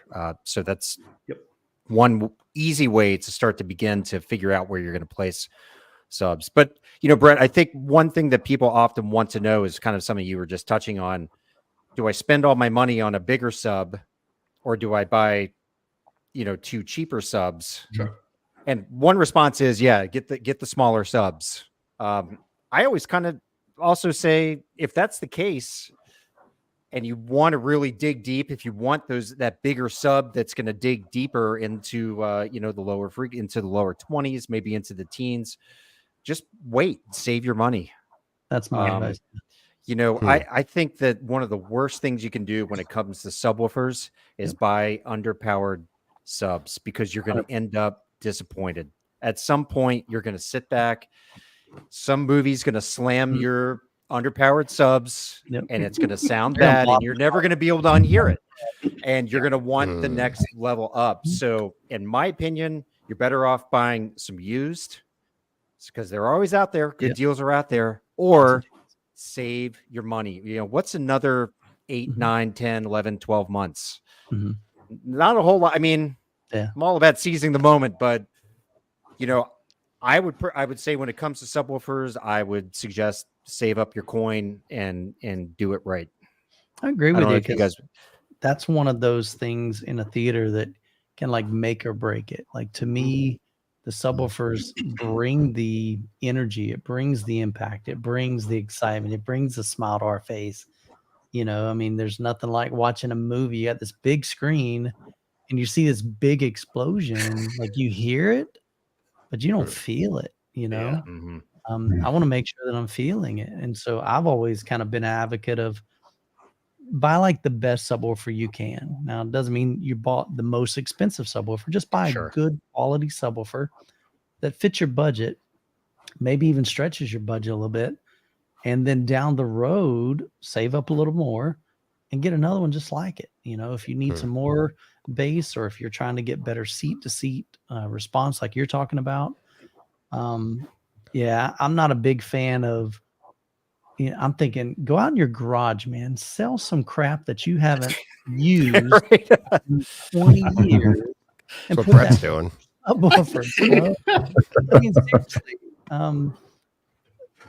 flip some stuff on Craigslist or eBay or whatever, man. Do something to get some extra money in it and just get a quality subwoofer. I just reviewed the Sue subwoofer, and that's huge value. Like crazy huge value. The used market is phenomenal, man. There's all the time. I've scored, and it's funny because over the years I've scored so many of these great deals that my community kind of created a coin. Actually, it goes back to the Clips forum days, and they coined the phrase "Youth Man deal." I didn't even come up with that, but they're like, "Dude, I got me a Youth Man deal." I'm like, "What's a Youth Man deal?" They're like, "Well, you've always, shared, oh, I bought this for this or this for this, and I spent so much, like so little compared to what it's worth." But the reality is the deals are out there, man, especially in the used market. And so if you can't afford to go new, man, absolutely go used. But there's so many great ways that you can get some good quality. There's DIY options that can save you a ton. Watching review channels to see like what can I get the most bang for my buck kind of thing. And but yeah, I'm all for some good subs. And one thing I have found over the years, I've been doing this kind of a long time, and started out with a 10-inch Velodyne. Loved that subwoofer. It had limitations. Then I went to a 15-inch Velodyne. That was a whole new world for me. I liked this so much, I bought a better one. I like that so much, I bought 2 of the same. Upgraded again to 2 15s, and then I upgraded to 4 15s, and then I went to 4 18s, and I've never gone the other way. Sure. You know? Right. So it's like I haven't gotten into the 21s or 30s or 50s or the 80s. Not sure I'll ever go that direction, but just get a good quality subwoofer, man. It will change your home theater experience. And then when you start getting into those infrasonics, 18 hertz, 17 hertz, 5 hertz, that's a whole new experience, man. Yeah, I think it's a lot easier to get away with budget speakers as opposed to budget subs. Yeah. Because you can place speakers to get the most out of them. Well, Yeah, by you can't throwing, overcome a budget. running, yeah, by Some handing over determine a their lot own of those frequencies to the subwoofer, you can, like you said, you can get away, because really the lower frequencies is where some of those, let's say you got some bookshelf speakers and you start cranking, yeah. music and send a lot of bass to them, they start sounding terrible. Mm. But as soon as you can add a crossover, man, they kind of open up and they really shine because they're not having to perform out of their capability. Sure. They can handle the mid range, they can handle the higher frequencies and some bass. Let the Mhm. subwoofer handle that. So by getting that Yeah. higher quality subwoofer, it can actually enhance your lesser expensive speakers too. Yeah, no, I totally agree. It's funny. DJ was making a comment on there as you're talking about selling stuff out in your garage. So DJ knows because we're always talking about cars when we're on his show. So again, you guys, looking at my commitment to this and needing to free up some cash and build out my business and things like that. So I actually just sold off my 2016 911 GTS. Yeah, I saw that listed, man. Yeah, I was tempted to buy it from I you. sold but- it about a week and a half ago. Awesome. Oh, I love the car. Now, realistically, I found an awesome deal as we talk about good deals and things like that. I actually found a raging deal on a 2014, so 2 years older, but 911 turbo that had again a matte black PPF put onto it, and I mean just everything I wanted in a car. And obviously couldn't do both. But as we were moving into the house and doing this and that, I knew it was going to hold its value for a while. And it was an auction, so I couldn't just trade in my car like we would normally do. And so I had both of them sitting there, and then technically I did the same thing because I had a bet before that, and that's sitting there too. So I'll post some pictures. And again, another topic that we're going to talk about on these shows, which is cars, track days. I do a lot of track days and things like that. So as people want to know, what do I look at in these performance cars and what can I do and things like that. We're going to talk a little bit about that. I've got a great guy who runs a business, again, local in Sacramento, that I'll have on, Hunter. And so he actually runs a detailing service and has done a lot of stuff in there and does a great job on what he's doing. So I'm going to have him come in and we're going to talk about car stuff. And, like I said, it's fun. DJ obviously has a lot of stuff in there, so I'll probably have him on there too. But yeah, like I said, I did similarly. I'm like, hey, I want to build a home theater. I want to do it right. Obviously, I'm going a little over the top because I want to use it not just for my own, passion and enjoyment, but like I said, I want to build these A/B comparisons and this and that, and that means I got to buy a better storm processor so I can do a network digital out and an analog audio out at the same time.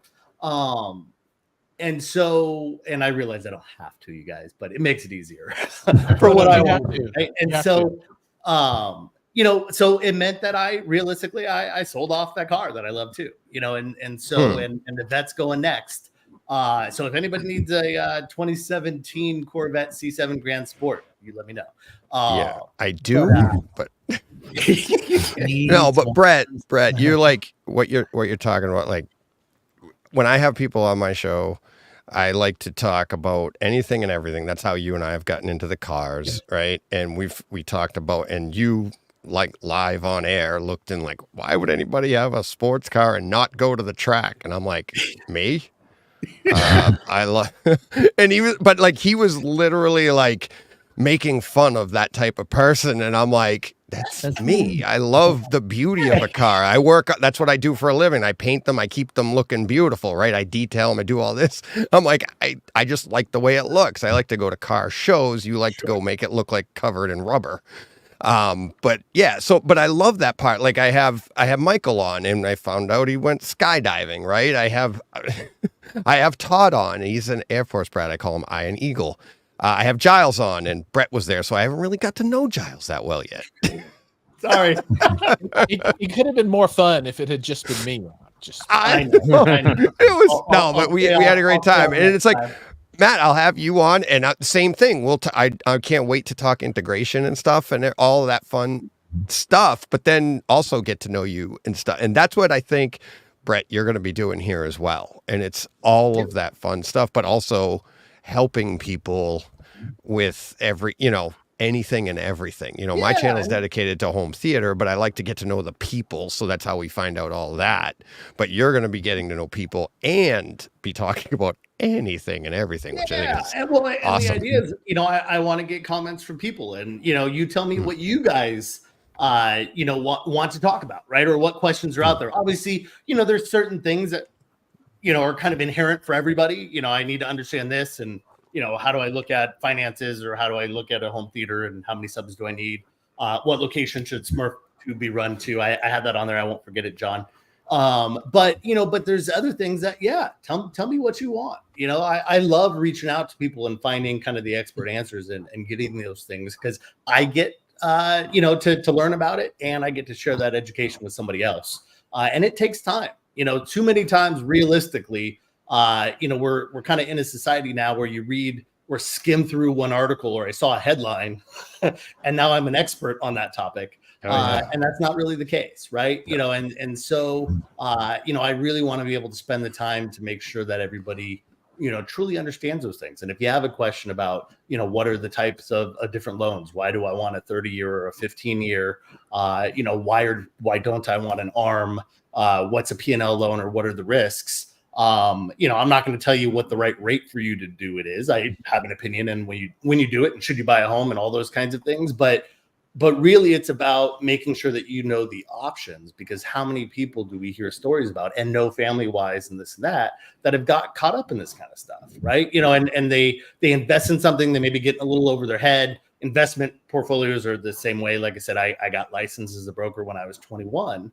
And so I've been fortunate to play around in that kind of stuff. And then I kind of moved on to the, you know, property side of it instead. You know, but I'm watching a wild market swings right now. And there's not a lot of data behind it, you know, and people just like, you know, Bitcoin and the rest, you know, we won't go too deep into some of those, but like understanding what it is that you're buying. The reality is the guys that are all into it make the money on the first side. And it's the guys that come in at the end that are paying the exorbitant prices that end up losing their shirts as those prices come back down. You know, and you know, there's winners and losers and everything, and you know, that's it's a transaction. But you know, those are the kinds of things where, you know, I've been in those things too. You know, when I was younger and didn't know, and nobody explained those things to me, and that's where I want to be able to kind of expand and get that knowledge out there, so that you can do whatever you want. It's your hard-earned money, whether we're talking subs or finance or cars or whatever else, or vacations, you know, but at least understanding how things work is something that, you know, I want to be able to share, you know, on a variety of subjects, like you said, DJ. So real quick, so I don't forget in there, as John was saying it, Smurf tubes, you guys. So as we're running tubes in there for future proofing, as we were talking about, I mean, there's a variety of places. Obviously, as you get more into speakers, it's speaker level, speaker wire. You know, at some point might be using, if it has a built-in amplifier, you might want a network cable running to that location. But usually that's relatively easy. That's one or two cables. You're never going to outgrow it. You never need to go a bigger speaker. Speaker cable diameter or gauge is usually based on distance, more so than, you know, the size of the driver. So as long as you're running a 12-14 gauge, depending on the distance, you know, you're going to be set.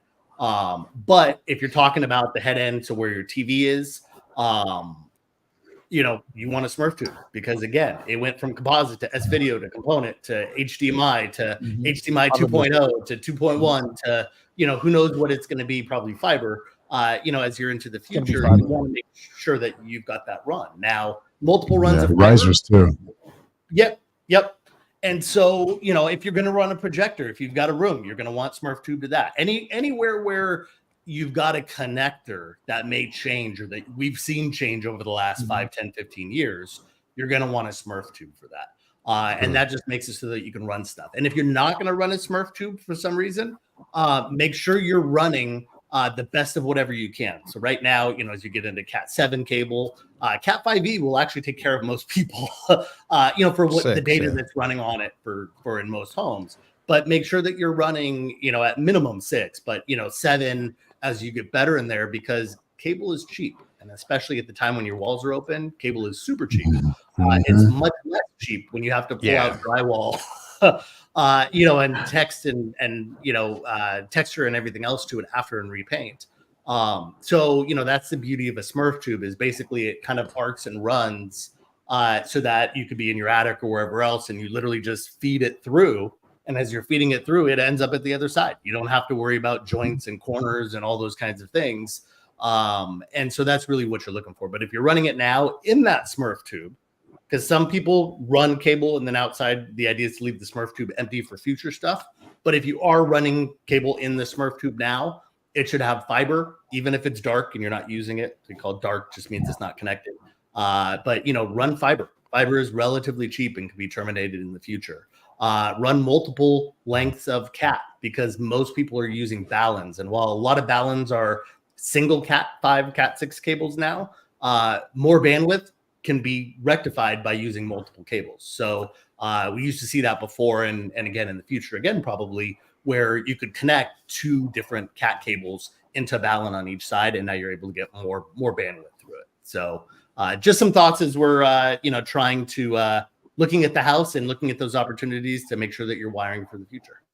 Yeah. And just to add about the Smurf tube, because from experience, when we renovated our basement, my home theater is down in the basement, I ran a single Smurf tube to the back of the room, and that is holding speaker wire, XLR cables, HDMI cables, and things like that. You really want to run maybe 2 or 3 Smurf tubes, even if they're left open, because I have now an XLR cable pulled halfway through and it got stuck.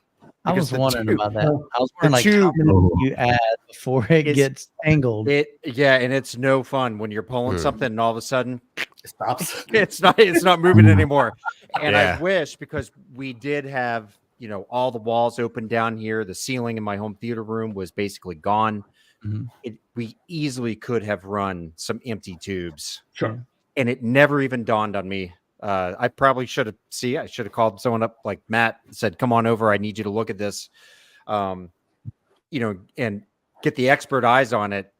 Someone who's, is in the field doing integration and say, you need to, like you're saying, pull fiber, pull some cat, things I didn't think about. But anyway, I would say definitely have 2 Smurf tubes. If not more. What size would you even recommend? Is there a certain diameter? So there's some rules around that, and I bring that up. Go ahead. 2 inches is my favorite. I was saying, 2 inches is my favorite. It's not always necessary, but 2 inches it just make sure that you get everything. Because sometimes, I've done 4 HDMI cables and 3 Cat 6 or 4 Cat 6 in a single run sometimes, and you still want to have a little bit extra. So you run the pull strings, if the walls are open, you just run the pull strings, do the vacuum trick, attach a pull string to the vacuum, etc., and then do your other cable. So it's better to just leave those pull strings in there, install the Smurf tube so that when the time comes, your strings are there, you just yank. Also, wire lube. So some people don't know this exists, but wire lube, put it on everything before you put it into the Smurf tube. And that's what I was going to say. Was that my mistake? You need some carbon dust in there. It's just like Matthew said. It's a real thing. So it's designed to help you squeeze those cables through as you get a little tighter in there. Helps. So I must feel like I should cut everything, pull it out, and start all over.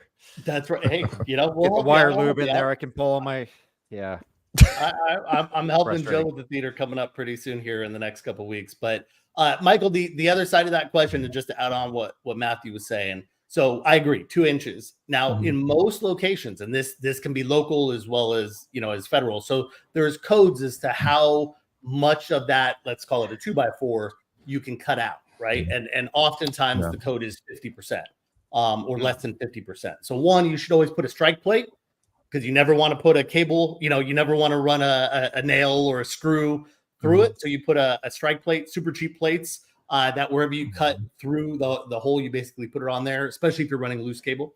But oftentimes you can't even get past 2. And people will, they'll try to run stuff, but be careful because you might have run, 3 inch. They make bigger tubes because you don't know what size studs or what size walls. You may have a 6 inch stud, in certain rooms or depending on how you're building. But you want to make sure that you're following the local guidance because there's nothing worse than you've run all that tubing and everything else. And then you're trying to get your approval and they won't give you approval because you bypassed, let's say 50% of the stud. And then the same thing comes true to what Todd was saying, absolutely run multiple Smurf tubes in there.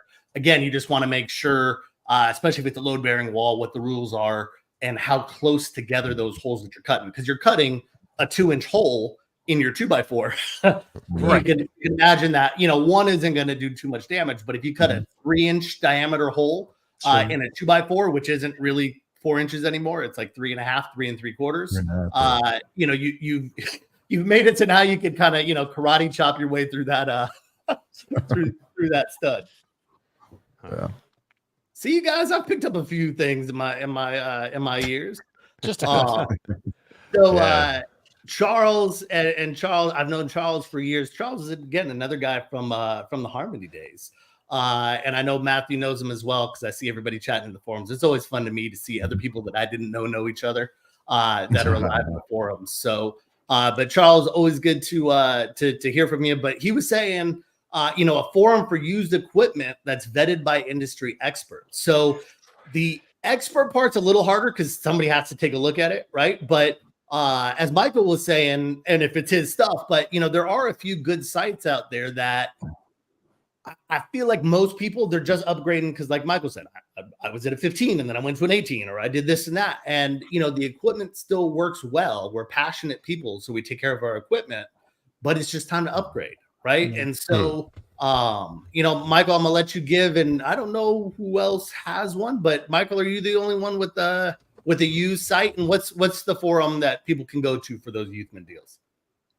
So it's not so much that, it was more, I have like a classifieds crew, or it's called Youthman Classifieds on Facebook, but that was just, I just didn't want to clog up like my Youthman crew. Yeah, with people Facebook talking group. about that. Yeah, it's like, hey, go, if you want to share over there. And you'll see that Home Theater Enthusiast has one. Mm-hmm. Charles, do you have something in there for used equipment yet? I know you've got some, like for newer stuff, and then Todd, same thing for you. But do you guys have anything for used equipment on your forum? Not so much. Yeah, no, not so much. Yeah, Todd, anything? We do, but it's not tremendously active. Sure. Yeah, maybe one or two things pop up. It's usually I find Facebook, local deals seems to be the way. Well, it's tough when you start talking subs because those things are monster, right? The shipping costs outweigh what you're gonna sell it for it in a lot of those situations. So you really do get into a spot where look for local deals. Kind of got to be local. Mm-hmm. Yeah. But I love the idea of that, having somebody actually be able to look at the product so that because it's still a big investment, right? Even if you're buying that sub used, that JL sub's going to cost you a coin, at the end of the day. So I'm just imagining all this used equipment showing up at my house to get vetted. It sounds like a total nightmare. That's the hard part, right? Somebody's got to look for that. What percentage do you take to be able to get that and then ship it back out? These big monsters. There's a big enough percentage. Todd's like, I got to review Bill Smith's DIY sub back here. And, take a year for it to happen, but it will happen. That's right. For only an 80% commission, I can. It's got a beautiful balsa wood finish. That's right. Oh, I love it. Oh, look at that. Dude, I got all these people. I love it, you guys. So Tom Sisper, again, known for years. If you're in the Bay Area, this is the man to see. So I grew up with him at Good Guys. He actually taught me a ton of stuff. He was excellent. This is back in the day of Mitsubishi Diamond rear projection TVs, you guys. That's what I started with for my theater. That's right. And so... Tom knows his stuff, and he's gone through the years. He's always been in this industry. He was at Magnolia for a long time, and then Magnolia's kind of shifted how they work things with Best Buy, and so now he is at, I believe it's Audio Design. So if you're in the San Jose area, I'm gonna give you your plugs, Tom, because I love you. Definitely go see him. But he's great. He knows what he's talking about. They have an amazing showroom, and showroom experience is a big thing too, you guys, when you're talking about I want to actually see this stuff, right? Don't just tell me it's time to buy something. And this is the best thing ever. Do you have a demo of it? Well, no. Have you ever actually heard it yourself? That's what I love with like what Matthew does. They've really taken over their home with building out these great showrooms that, one, they can enjoy themselves, but two, they're able to actually demo their, for their clients and the rest. And I see Matthew all the time in his post updates. hey, we're updating this to Focal, we're doing this and that, we're rebuilding this room. And I think it's important because I want somebody that, one, I can trust in general, but two, I want to know that they've actually played with the stuff, right? That, that they're not attempting their first install on my house or selling me the best speaker that they've never actually heard or used before, right? Matthew, why don't you chat about that for a quick second? How do you find as you've, because you're, like Giles, like the rest, I mean, you have a career in IT that you've been in, you're, super well educated and this stuff. This was really kind of a passion play for you as you've built it up, but you've done it the right way in my mind, in building up these rooms and really making sure that you understand it. And that's helped you grow really quickly. But how do you see that? How has building demo rooms and things like that and having something to show clients really kind of help the honesty, the respect, the knowledge side of that for, between you and your clients? Oh, so it's been absolutely beneficial. Being able to have tangible products here for clients to play with. And a lot of my clients are enthusiasts. So they come there, hand them the iPad. I say, play with the trend knob. They're like, what, really? Having something that and giving them full reign, understanding, don't blow my subs, but Right. just letting them play with it, let them hear. A lot of audio files come, so it's like, all right, Wisdom Audio versus Focal, Beryllium versus the PMDs. There's not a whole lot of places where you can compare those. You can compare those here. So investing in building out spaces, because I mean, personally, just need one room. The other rooms are showrooms for customers, for the business.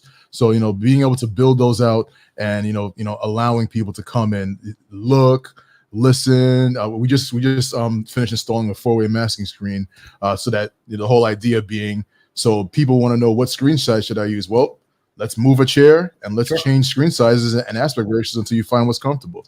So just making these little changes to making it inviting. It's been really, really good for us, and it's been astronomical because it helps people actually figure out what they want. Same with the lighting, as we were talking earlier. We have Lutron, control for light, all these kind of things, letting people play around with things and figure out what they like if they're enthusiasts. If they're not enthusiasts, then just saying, here's what I recommend, but here are the alternatives. Let's play with them. Demo sessions usually last for a few hours because we run through so many different potentialities when we run through them. So yeah, it's definitely a good thing to have. No, I agree. I think good demo rooms that work well, that show clients and multiple brands of speakers, are key to really providing an experience, especially when we start talking about, no matter what the budget is, frankly. But when you start talking about higher end products, I want to be able to hear it. What is the difference? And people often associate the product, but I'm a big believer.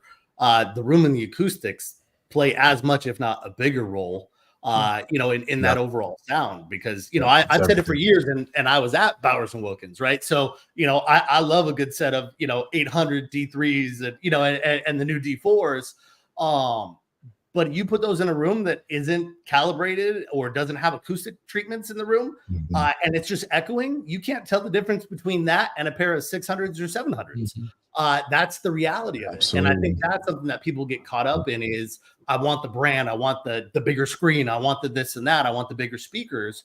And they don't realize, or like Michael was saying before, give me a good bookshelf. It's the same tweeter, it's the same mid-range. Yes, it's missing that last big driver, but guess what? That's what I got a subwoofer for.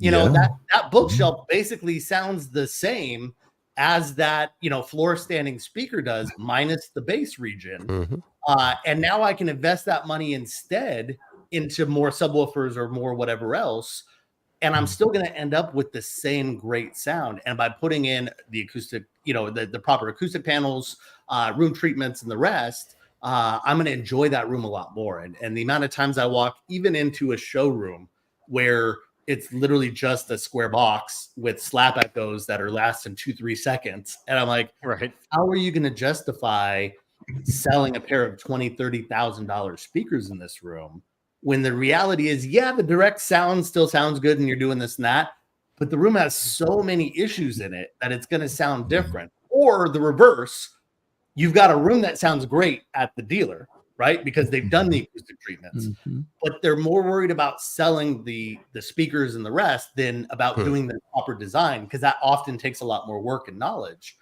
And you end up putting those speakers in a room in your house, in your family room, in a big open area or in a small little box, and it doesn't sound nearly as good as it should. You know, I think those are things that's why you need to be able to trust people and where you go and who you talk to, because it's that knowledge, you know, and that passion that really is going to dictate the quality of the system, not necessarily the price point, you know, or the brand, frankly, you know. No, it's I came up in the obviously came up in the late 80s into the 90s, and I went to demos after demo, and nobody spoke a word about acoustic treatments. It was these speakers do, and they probably had them, but nobody said anything about it. So you spend all your time trying to, I know the scenes, I know the Terminator scene, Terminator 2 scene, I tried to duplicate for years and years and years. And it wasn't until I started to learn more about acoustic treatments and everything, and I started to get closer to that perfection that I heard. But to build off of Matt's, you know, his demo rooms, it's like people watch, listen, and read us for the experiences. They're trying to duplicate an experience, and not everybody has the ability to get to Matt's, to get to these places. I mean, Michael's doing M-Wave, and the biggest feature of M-Wave is going there. It's one, it's meeting all the people, but two, it's all the different experience he's setting up so that you can experience all of this stuff, because we're all desperate to hear not only whether you might not have a room and you want to know what it sounds like. You might have a room, but you've never heard another room. So is my room good? Is my room bad? Is my room this? I went, like, when I was at CD, I couldn't wait to tell everybody, we are so close. These rooms are awesome, but we aren't far behind. And it's hard to translate that over this, but people need to experience that. And that's why, like, you go to buy a car. Sorry, Brett, we're going back to cars again. You go buy a car. They don't sit you down at a desk and show you pictures and give you stats. They say, get in the car, take it for a ride, because it's all about that experience. And that's what my show's about. But it's all the experience. And what Matt's doing is like, here. And by the time you walk out, you've just turned people in that came in with a budget going, all they're thinking is, I hope this fits my budget. This is amazing, because if it doesn't, I'm gonna make it fit. And but that's experience sells. And I think what the internet's full of is everybody's just trying to figure out, what experience do I need? How can I get one? Is mine good? Are there better? What's the difference? And it's literally the entire thing, from lighting to our theaters, to our cars, to everything. It's just our experiences, and we're trying to get everybody else's so we can make our decisions.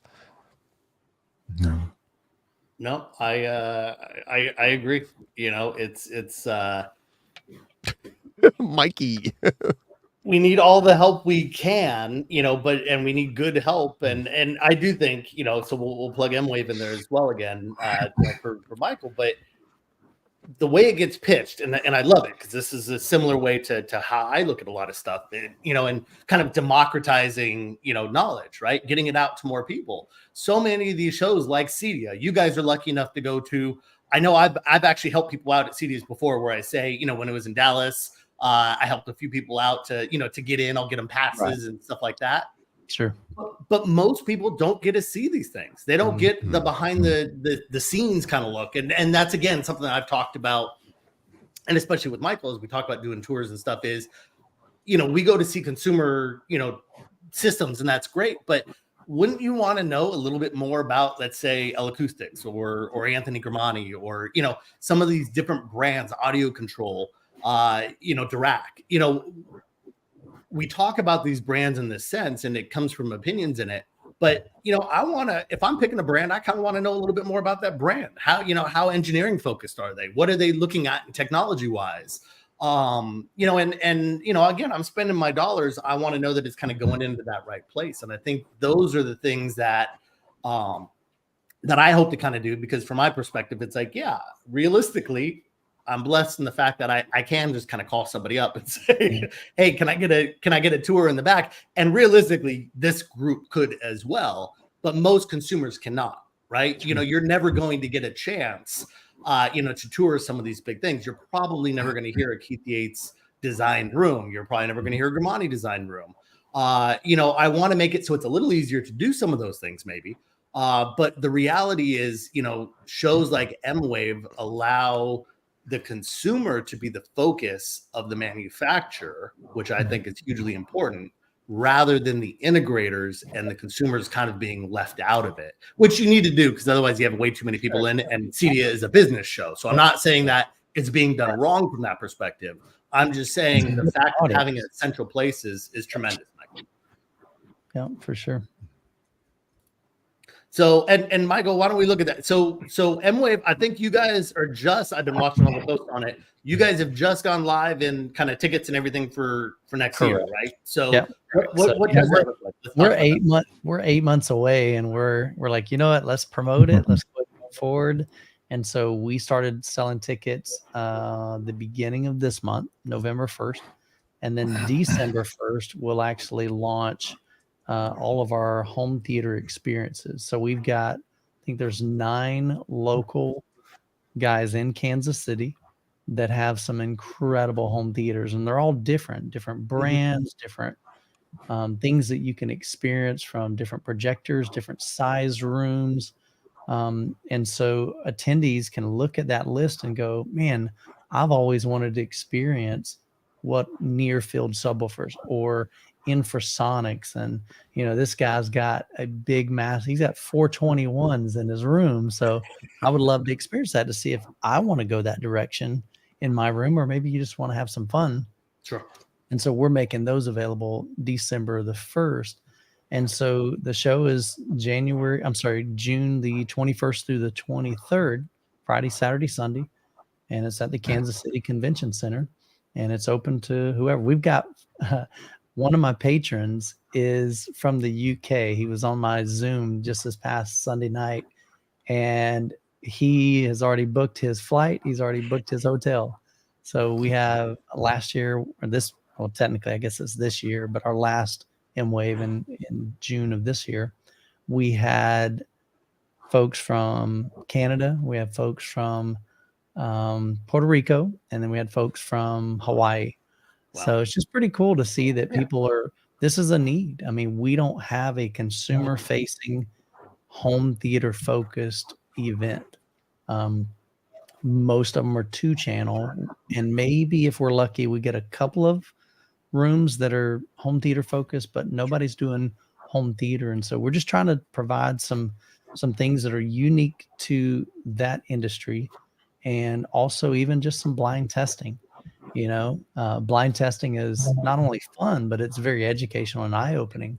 What we think we want or like sometimes is placebo. Sometimes it's our brain telling us we hear or see things that maybe we don't. And so we're willing to put, some really current key projectors side by side, and you decide as a consumer what you value most, what fits your budget. Put some subwoofers side by side. Let's do some comparisons. Yeah. How do they compare? Same thing with speakers. And we even did it was a speaker cable comparison, and we called it Find the Coat Hanger. And we legit had a coat hanger. I love this. Oh, it was crazy. And the coat hanger, surprisingly, well, not surprisingly, came in first or second in every test from the attendees. And one guy he didn't really storm out, but he left. He was kind of mad. He was like, he was certain that he would be able to tell in a blind test the $4,000 or $6,000 cable versus a coat hanger, and he was not able to do that successfully. So, but we're willing to just do that, not only just to have some fun and to provide some experiences that you literally aren't going to get at CEDIA, you're not going to get at Axpona or some of these other great shows, but we're just trying to carve our own niche and really meet the needs and desires of the home theater community. So we're super pumped about it. This is our 3rd year doing it, and we continue to get feedback every year. and look at it and go, okay, how can we take what we've already got and make it even bigger and better and more value to the consumer? I love it. Like I said, I look forward. I will be there in some capacity, guaranteed. So, like I said, I'm all for it. I think these things are important. You know, it again fits in line with everything that I've said. You know, online is great because we can reach a lot more people, but being able to get your hands on it. I mean, I can tell you all the things in the world and why it's better, but the reality is you got to be able to hear it. You know, and I don't think there's enough places that are doing, you know, blind tests and I understand why, you know, when you get into these shows, you know, having just come out of Cedia, it's tough. You know, you can set up a 2-channel room. Now, again, acoustics may not be right, this and that, but 2-channel can sometimes be a little bit more direct, meaning I got one captain chair, I tow it in and I'm listening. The room still plays a huge piece of it, but from a demo perspective, it's a little bit more accommodating. But when you get into theaters, it's a lot of work, you know, to get it set up right. If I want Atmos speakers, I got to get up on the ceiling and I got to do this and that. And, you know, we built one, we had a great video that we did for Sound Room 10. It was called 30 hours. Cause it's like, basically you've got, you know, 30 hours to build a booth, you know, that you're going to end up having 1,000 people run through. Right. You know, and it has to sound its best because realistically, you just spent as a brand, you know, anywhere between $250,000 and $500,000 to $1 million on building a room, you know, and it's expensive, right? You know, and so it's one of those things where to do it right is difficult. So when I see things like M-Wave where vendors are coming out because they see the value of it, and they see that these consumers are going to be here. You've created the demand and you've created the supply, a location that people can go to that manufacturers are then willing to support. I think that's hugely important because there's a lot of shows. I do a lot of local shows, you know, again, but you know, they're like little mini Cedias, but they're still trade shows, you know, and so I love the ideas of this. I love always supporting, like I said, true good demo showrooms locally because you still need a partner. When you love this stuff, you still want to be able to go in and look at new products and check stuff out, or if I need support, you know, programming my lights or doing things like that. So I do think in a lot of situations, it's important to have an integrator there. Even as much as we love to do DIY, there's some point where it gets a little past what we can do to get the best. And there's some people that don't want to go the DIY route. They'd rather just have somebody come in like Matt, people, right? Matt, I don't want to have to figure all this stuff out and do the homework. I want to enjoy my movies. Cash, and let's make this thing happen, and then show me how to make it work and how to use it, and then I'll just enjoy it. So I think there's always going to be a market for both sides. The guys that just want to, I want every aspect of it. Like me, I want to be able to control my remote and program, and I'm in there now, sadly with the Harmony, you know, still working with it, waiting on who's going to replace it. Man, I got that Harmony going on still as well. Yeah, but there are plenty of people that are like, man, I want control forward. When I hit this, it always is going to work. I don't have to figure it out. I don't want to fool with it. I don't have to troubleshoot it. My wife, my kids, anybody that comes in there, it makes it really obvious how to make this thing work. Yeah, so. And that's the automation level that people don't always understand, right? Or there's frustrations. And again, this comes into it. And pick your brand, it doesn't really matter. But when you get into control systems, because you know, there's random people out there, there's businesses that went out of business for, you know, whatever reason and this, that. So you see these complaints online about people not getting support. I can't get my stuff, or you know, I just need to add a new DVD player. Not that that happens too often now, but whatever the device is, right? My latest streaming device. And you know, and it's going to cost me $400, or I got to have a guy do a truck roll. And it's interesting because having been on the integrator side, the manufacturer side, and the consumer side for, again, 23 plus years, I see all three perspectives. And what I always find funny is it's like, well, you know, it cost me $400 to do it. And that's, you know, it's crazy and it's robbery. And at the same time, I'm going, yeah, but that integrator is not making a lot of money on that $400. They'd guarantee you they'd rather be doing some new design than sending a truck roll out to go out and service these things. Yeah. It's a lose-lose for everybody, right? You're not happy because you feel like you're spending the money. The integrator's not happy because that's not what they want to do either, to change one product out. Exactly. But the technology, again, has changed so much, especially in the last 5+ years. And this is where I find, people read old threads, or people are like, yeah, when I did this 10 years ago and it sucked. Yeah. It's changed a lot. And, I won't go too deep into it this time, but Matthew, maybe we'll talk about this in another setup, because I want to talk controls at some point. But nowadays, we have the capability that even probably 6-8 years ago, you couldn't, to be able to remotely program systems. And Harmony was actually one of the first. When I was at Harmony, I was programming other people's systems for them. We could do it before Control 4. And that's because they're more protected in how they do stuff. And not anybody could just do it, but like I could, coming from Logitech. So people would call me up, or I'd see them in the forums. They're like, I can't get this to work. And I'd literally log into their system and reprogram it for them. And it was kind of fun. But now, guys like Matthew can sit there and I don't know what he charges so much, but in my mind, as I look through this, he doesn't have to be there. If you already have a Control 4 system, now you should be using your own guy. So I'm not preaching to, go back and forth and this and that. But as you're picking your guy, they should be able to do things like that remotely and charge you less for it than an in-person truck roll. And that's something that, like, in my mind, if I'm talking about how you pick an integrator, those are questions that you should be asking. Because yes, it should cost you less money, and now you're not going to worry about it as much.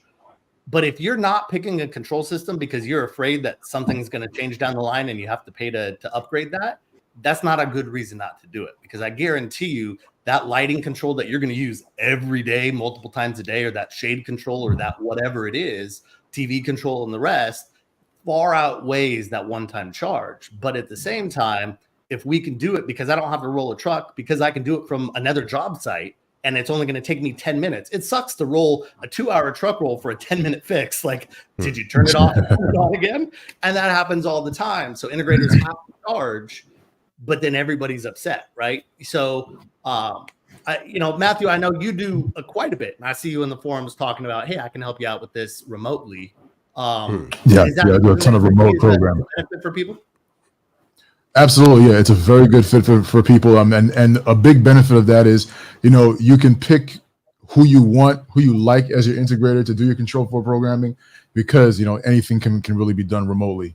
As far as, programming, setup, even controller registration, all of that can be handled in such a way where, you can program remotely. So, honestly, even if somebody is an hour away from me, absolutely, I will charge them less, and I will sit in my office, the same office that I'm sitting in now, and I will set them up. They swapped out a Blu-ray player. Oh, sure, let me swap that out.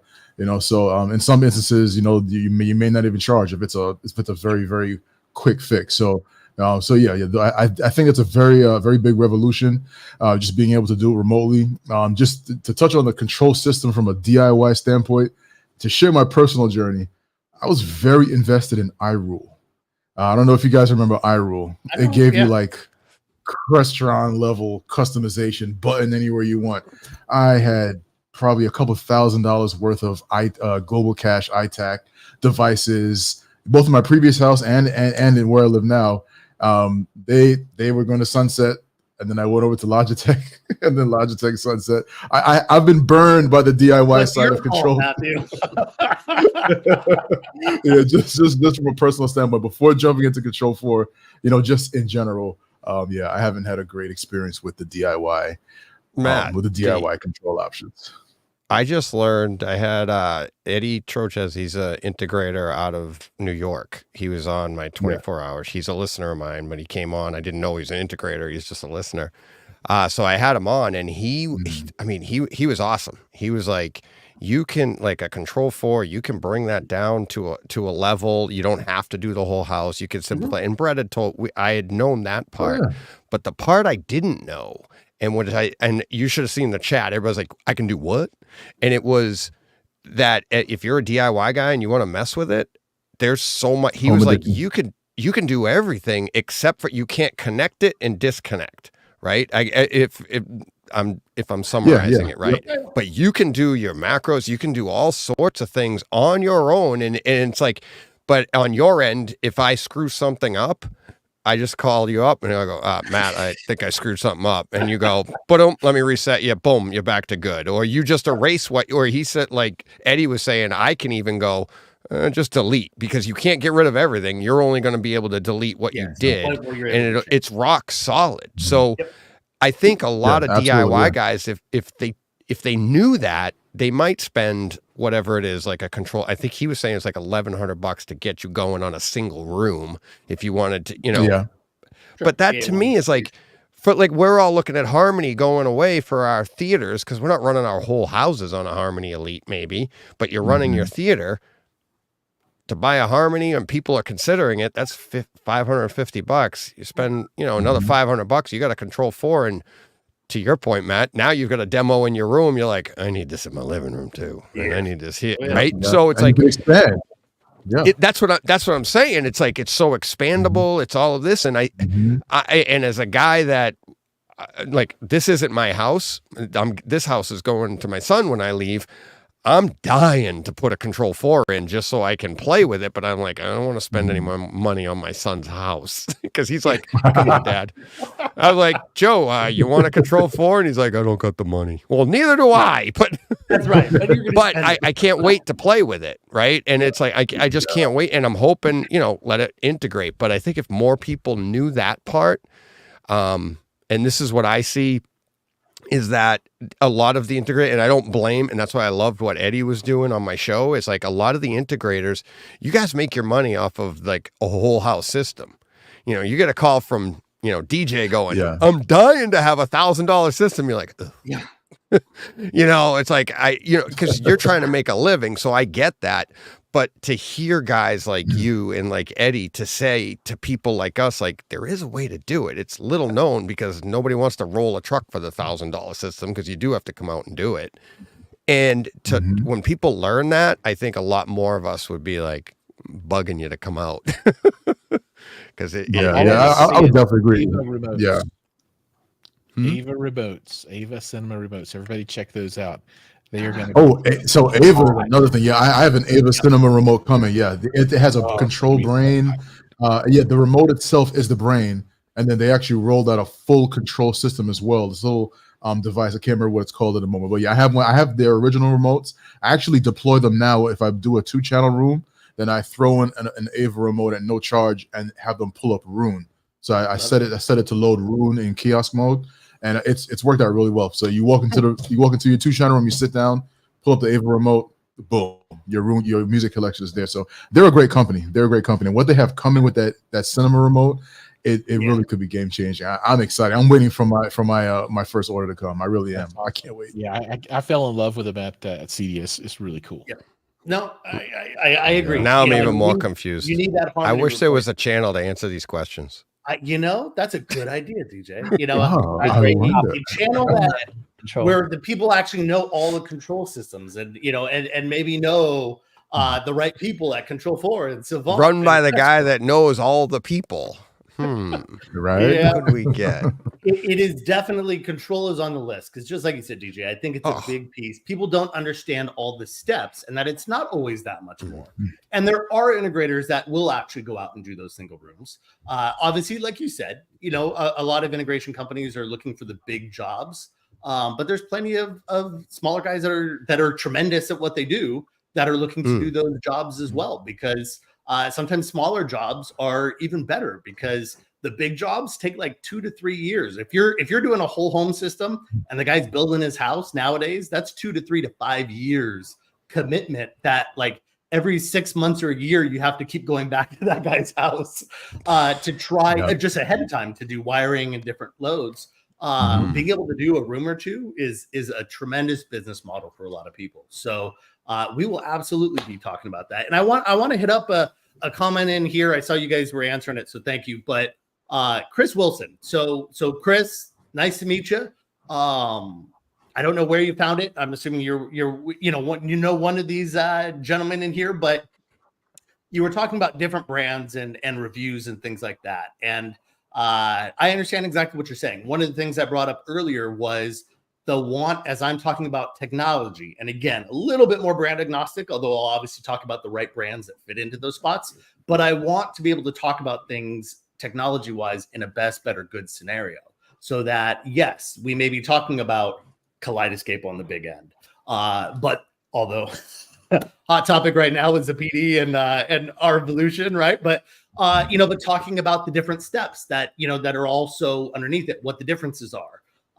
So and then same thing with subwoofers, control systems, everything in there. So I do want to be able to hit no matter where your budget is, not just coming in talking from a brand perspective, but really starting from a technology perspective and how that technology is going to benefit you, and then what products you might find in that level that are going to fit for you. So hopefully, Chris, shoot me a subscribe on the Facnatics YouTube channel. And as we're loading in new content, I think you'll find a lot of stuff that's not based on some of those brands, but talking about different brands and really more importantly, talking about the technology that you need to understand in order to make those better decisions. So I appreciate the comment in there, as well as everybody else in there. And then AA goes, what's this channel? So this is, again, it's a launch. Obviously, this is some of your favorite people that you've probably seen elsewhere. Maybe you've seen me on their channels on the other side.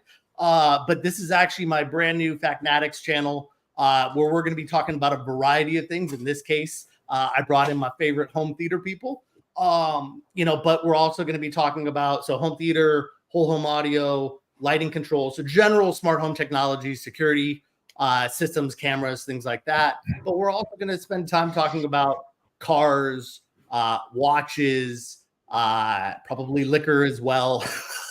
In all reality, That's going to be a fun one. No. This is kind of my general overview, right? We got movies back here. So this is actually the top 100 movies bucket list by IMDb. On this end, you can see I've actually got my Beatles Abbey Road. That is not just because Beatles fan on the music side. I actually got a chance to do a private tour of Abbey Road when I was at Bowers and Wilkins, because they actually use 800 D3s in Abbey Road for all of their mastering. So kind of cool from that perspective. And I was out there doing an event, and I got a chance to actually check out Abbey Road.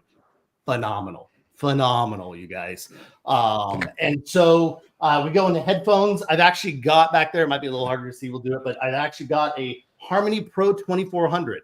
And that's actually a product that I designed for Harmony that came out right towards the end, designed for integrators, because we needed things that had, if you know the Harmony side, those 2 IR ports on the back, although sometimes you can get the 3-pack or the 6-pack that goes with it. But without discrete IR, it was always kind of lacking. That product actually had 6 IR repeaters on it.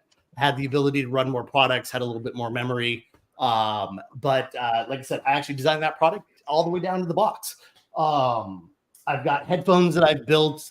For some of you guys that know, I ran product development for Monster as we built all the Beats by Dre headphones. So from the very first Beats by Dre headphone till about 2014, then my project and product groups ran all those products. So I know in groups like this, not always the most accurate sounding, no debate. But when it comes into people in movement and really looking at what catapulted headphones, like I said, it was a blast to be able to use. And then headphones like that one that I built with Nokia were actually heavily tech focused and very accurate. And then Wall Street, harkening back to, like I said, kind of the business and finance side of where I kind of got my start. And then, like I said, alcohol and the rest, and watches. I love all these things that it's nice to know a little bit about, right? It's what I always kind of say makes a well-rounded person as you kind of go in there. You don't have to know everything about it. We're not going to be passionate about everything. I picked the worst hobbies, the most expensive hobbies to get passionate about, evidently. But it's flat. So if I can share some of that information in there, I want to hit up different topics in there, and we'll range through. Hey, it's not just the most expensive bottles. What's the best bottle that you can find for under $20, depending on what you want, or what do other people think that they like? I'm hoping to be able to use it as a chance to be able to go and tour some factories. I'm in, on the California side, so I got Napa right here in my backyard. Like I said, we'll hit a whole bunch of different topics as we kind of get into it. So let's see, any other cool comments in there, you guys? What else do you guys anything else we want to talk about before we wrap this up? I know we're getting into 2.5 hours here, so I appreciate everybody. Hey, approaching my territory. A bunch of viewers on there still, and a And comment. power. What'd you say, Giles? So we got some staying power in this group right here. That's right. That's Right. yeah. DJ already tested this a couple weeks ago, so Yeah, He did I'll let you know 25 when we're gonna hours. switch the. I'll let you know when we have to switch the streams. Right. I was gonna be like, 6 so hours, somebody 8 made a hours. comment on Storm Audio. Well, that was Todd. Yeah, Yeah, we've got like that would have 100 been great if you popped it up. Todd has a question. That's right. Todd, what do you think? Somebody said something about their Evo. You guys, like I said, it was great because, like I said, I did a show this morning and I had Matthew Drinkline on from Storm Audio. And I agree. You know, I've always been a big Trinov fan. And again, Trinov gets a lot of credit. I love it because they do so much cool stuff in there and well-deserved. You know, but Storm does a lot of really cool stuff in there too. And frankly, they've been kind of the first to come in with true immersive. So, you know, high channel count, you know, networked audio, which I think is truly the future as we're building these systems. The fact that I could have a processor with up to 32 channels that I could run one Cat6 cable out of to put into a network switch. And then whether it's in the rack, like a lot of us are obviously, you know, kind of doing, or those amplifiers in a whole home audio system might be in various rooms. I can just run one Cat6 cable out to those different amplifiers. I can reconfigure on the fly. So let's say I reverse wiring or I did something that runs in there. I can just literally just switch it digitally. Networked audio is game changing. And so I will probably be cutting up the video that we did today to turn it into some, you know, a little bit more bite size, although this group does have the staying power to go 2 hours, you know, but trying to cut it up so it's a little bit easier for people in certain topics. But again, you know, props to everybody that's doing it. I think you're going to see it more and more. There's another company called Origin Acoustics, which again, great company. And they're coming out with their network amplifiers more for audio distribution because that's a lot of what they do in there. But again, same thing, audio control. You know, this is really where I think most amplification is going. And if you're designing a theater today, you need to be looking at how you can design it in networked audio. And obviously that hits a certain budget range.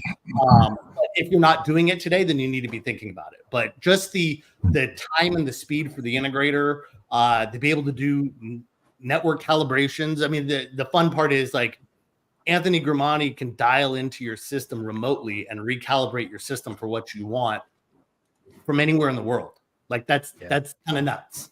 You know, and so obviously getting them in the room can be better, but like worst comes to worst, when you get into things like COVID, when people weren't really going out there as much, he would literally tell you like, here's the microphone, or he'd send it out to you and you'd set it up and connect it. And he'd literally be on FaceTime and he'd be calibrating your room with you. Because most of it's him doing it and he just needs you to move microphones. Right. So again, like we were talking about with Control 4 and reprogramming systems with Matthew, networking and tying these things in so that I can remotely support product really not only is a cool feature, but can actually make things more affordable to the consumer. And that's what I like with it as a, you know, kind of an investment. Yeah, you may spend a little bit more, but what you can do with it, the troubleshooting, the bulletproofness and things like that, and just keeping it longer, whether it's Storm or Trinov, both have great upgrade capabilities, so that you're not always buying new processors every 2 to 3 to 5 years. Right, that they actually follow up on, by the way. Yes, a lot of they companies actually promise follow it, up on. they never deliver, but those two actually follow up. Yep. What I thought was interesting at Cedia, I'm like walking around and I go, Netgear was there, of course. Yep. And they have a home theater version of one of their network, you know, whatever. It's 4820, I think it's called. Yeah.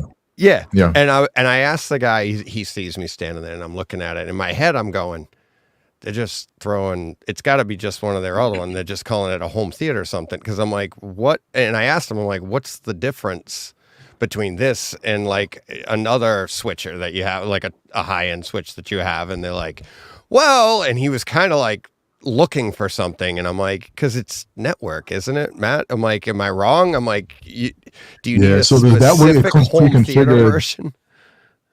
Yeah, so it comes pre-configured. So the real function of that Netgear switch, and I do Netgear, is the multicast settings are preset. That's really for AV over IP. So once we start looking at the Storm Evos and the Trinovs, once Trinov starts rolling out their AV over IP fully, and Storm is already there, then yeah, that's definitely going to become a lot more important to consumers, because Netgear has been doing this for a long time, and they've really solved all of the bugs.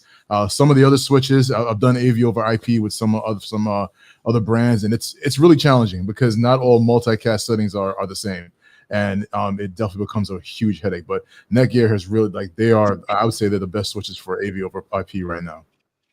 All right, cool.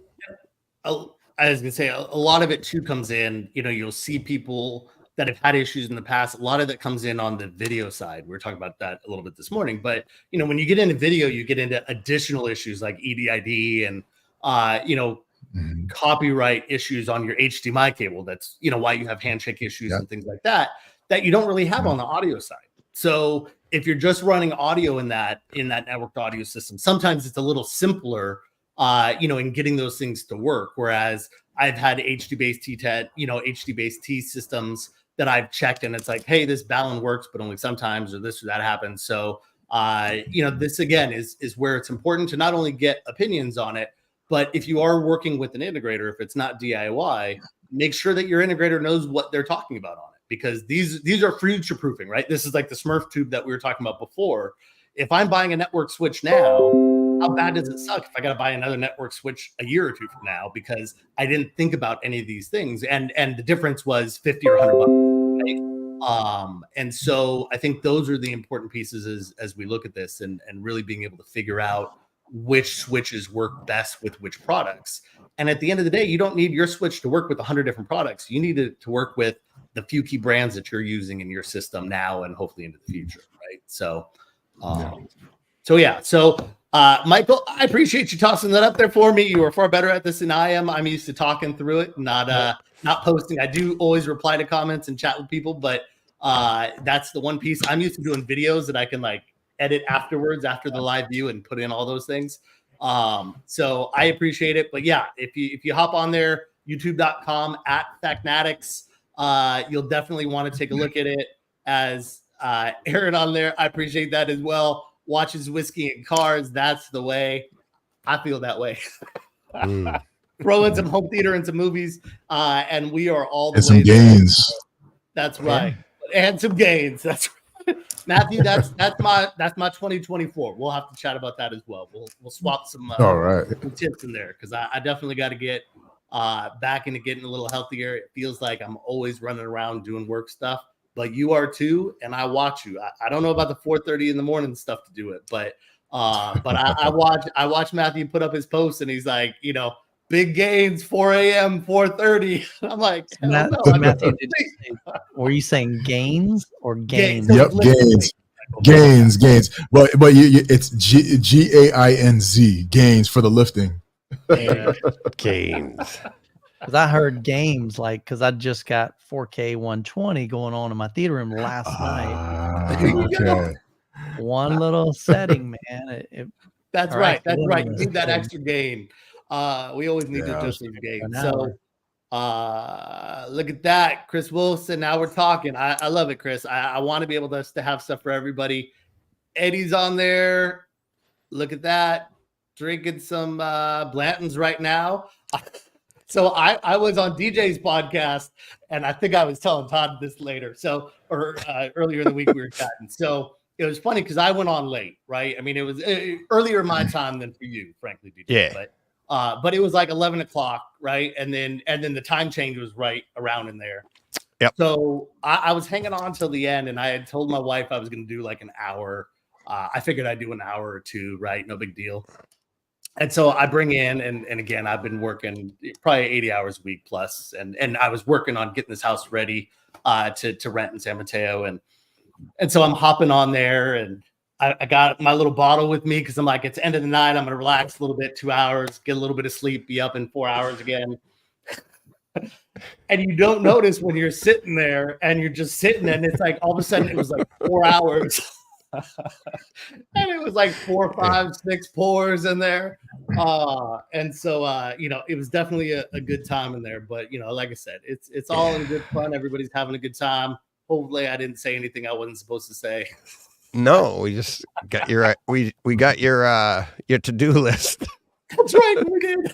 We were like, I had a lot to do. remember, Man. Todd? What was it? I think I was talking about changing the plumbing like 30 you were minutes like, before or something, no, right? my favorite. I wasn't gonna bring it up, but you brought it up. But my favorite part was like, I had gone from 6 a.m. to 6 a.m. with a time change in there, and Steve, my co-host, is there. He's like, all right, we got to get out of here. Anything else?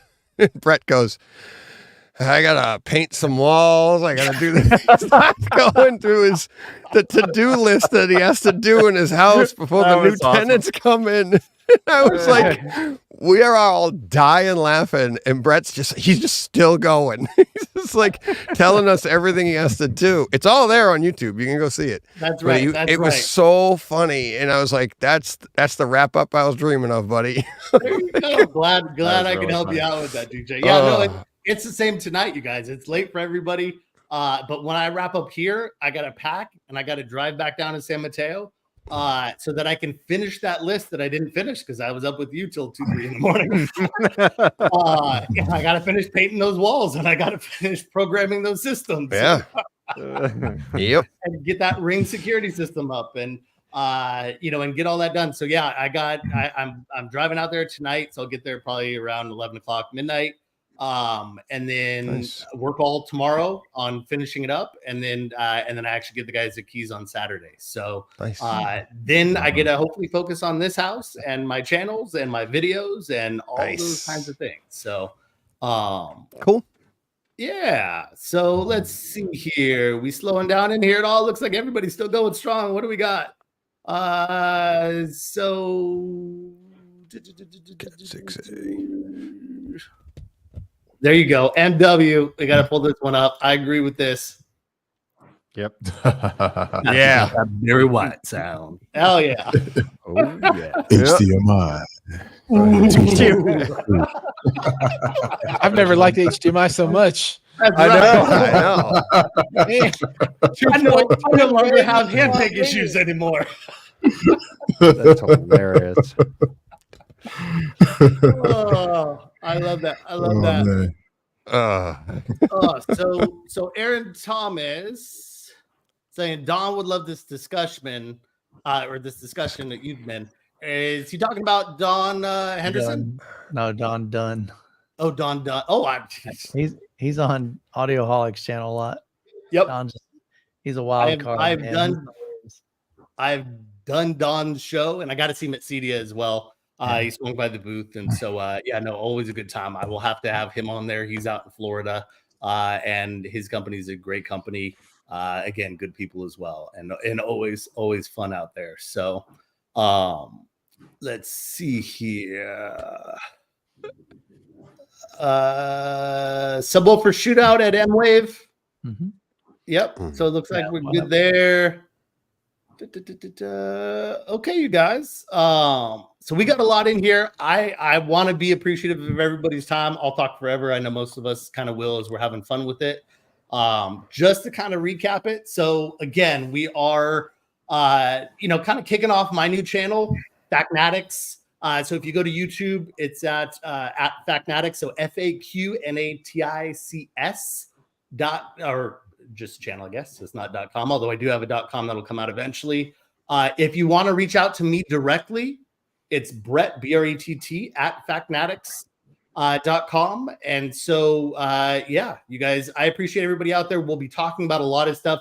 Obviously, home theater and technology is going to come up in this because I love, everybody in here and the topics. We'll cover my home theater as kind of a case study to show people.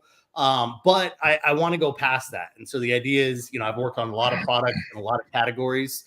And so I want to be able to look at all the different categories that people may have questions on. So as we talk about, house stuff, that's fine.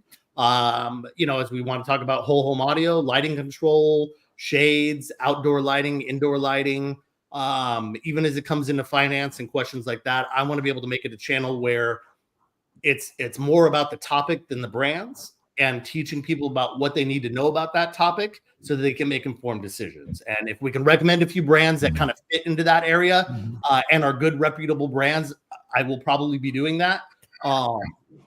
But the idea is really to help educate people on things that I've been fortunate enough to learn about. And if it's something that I don't know, I'm not just going to spout off some opinions or some comments. I'm actually going to do the legwork and get in there and find the right people and the engineers and the manufacturers that are truly experts in that area to be able to talk about it. And so I appreciate everybody that's on this channel, everybody that's been joining us and hanging on with us, and all the comments and engagement. That's great.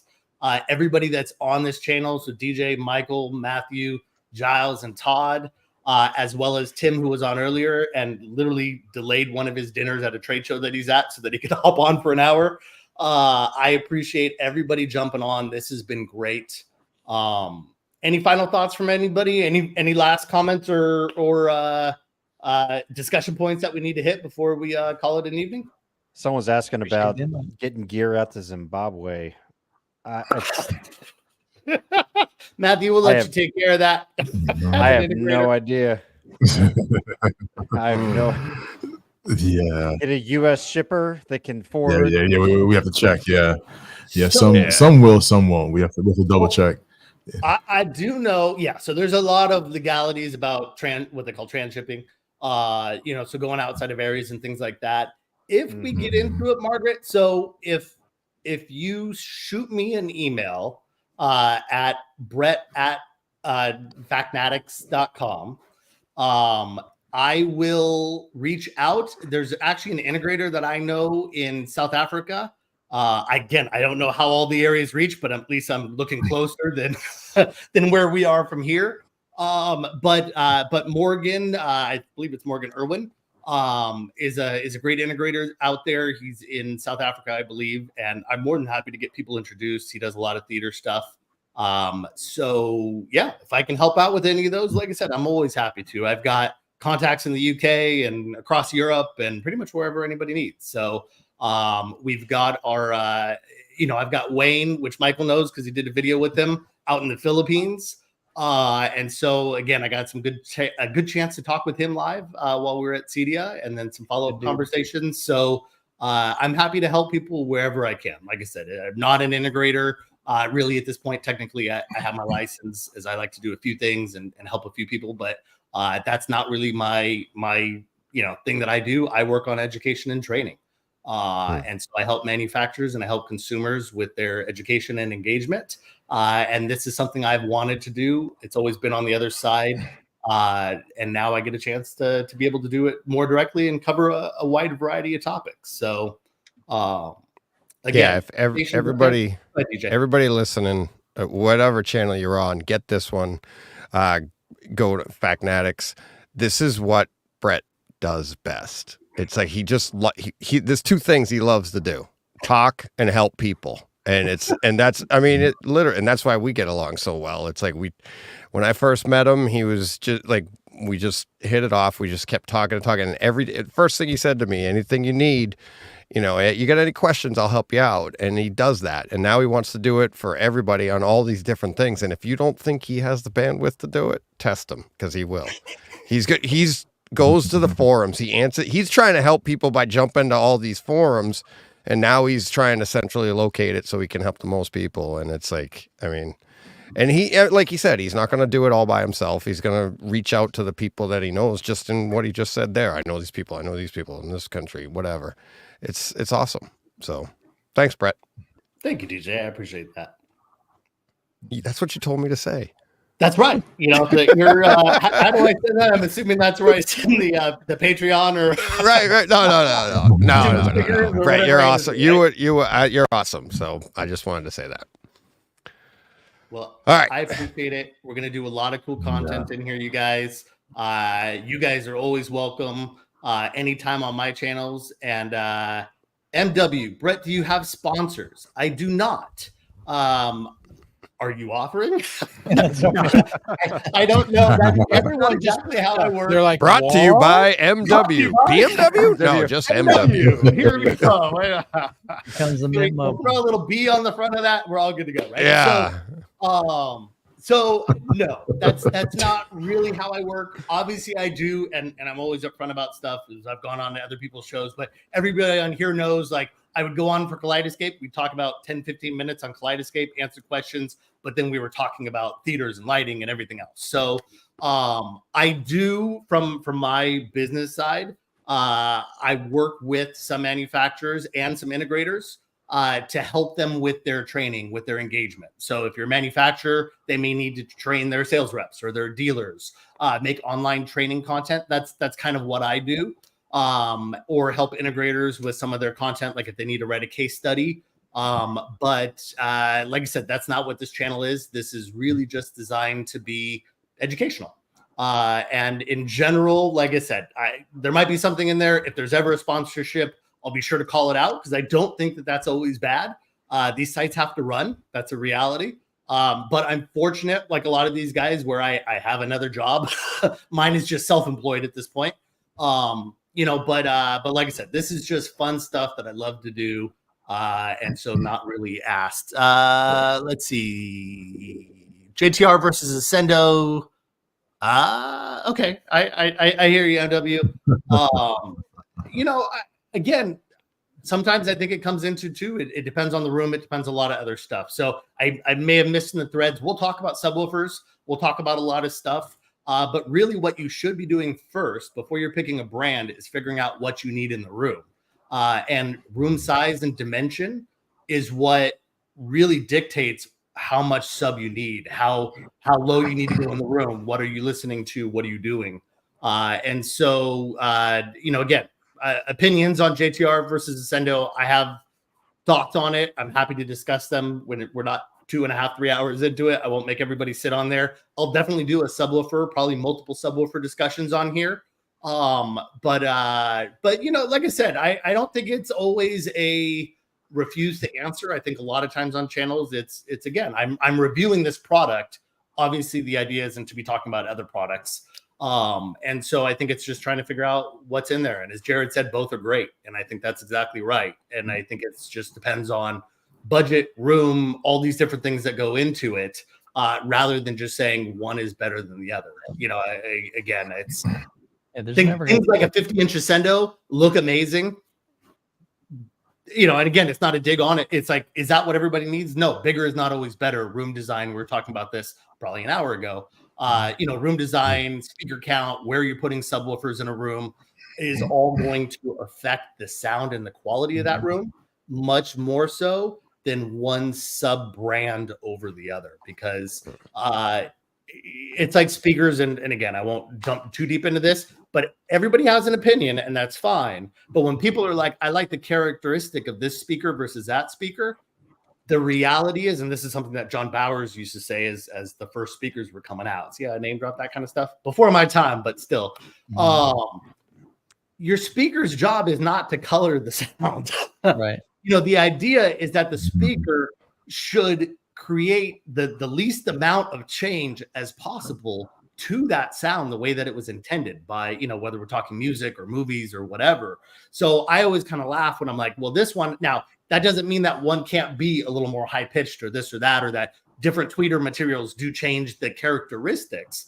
But at the end of the day, the idea of that room should be that it shouldn't matter what the brand of the speaker is. It should matter, does that sound right in this room? And does it sound right to my ears? Because the reality is we wish we all had the same ears, and we don't, because we may be losing hearing or this or that. But what sounds good does actually sound good. When they've done blind tests, usually a room that sounds right, 85% of the people are going to say that room sounds right or that system sounds the best. So as much as we like to say one brand over another, I'm a big believer in set the room up right.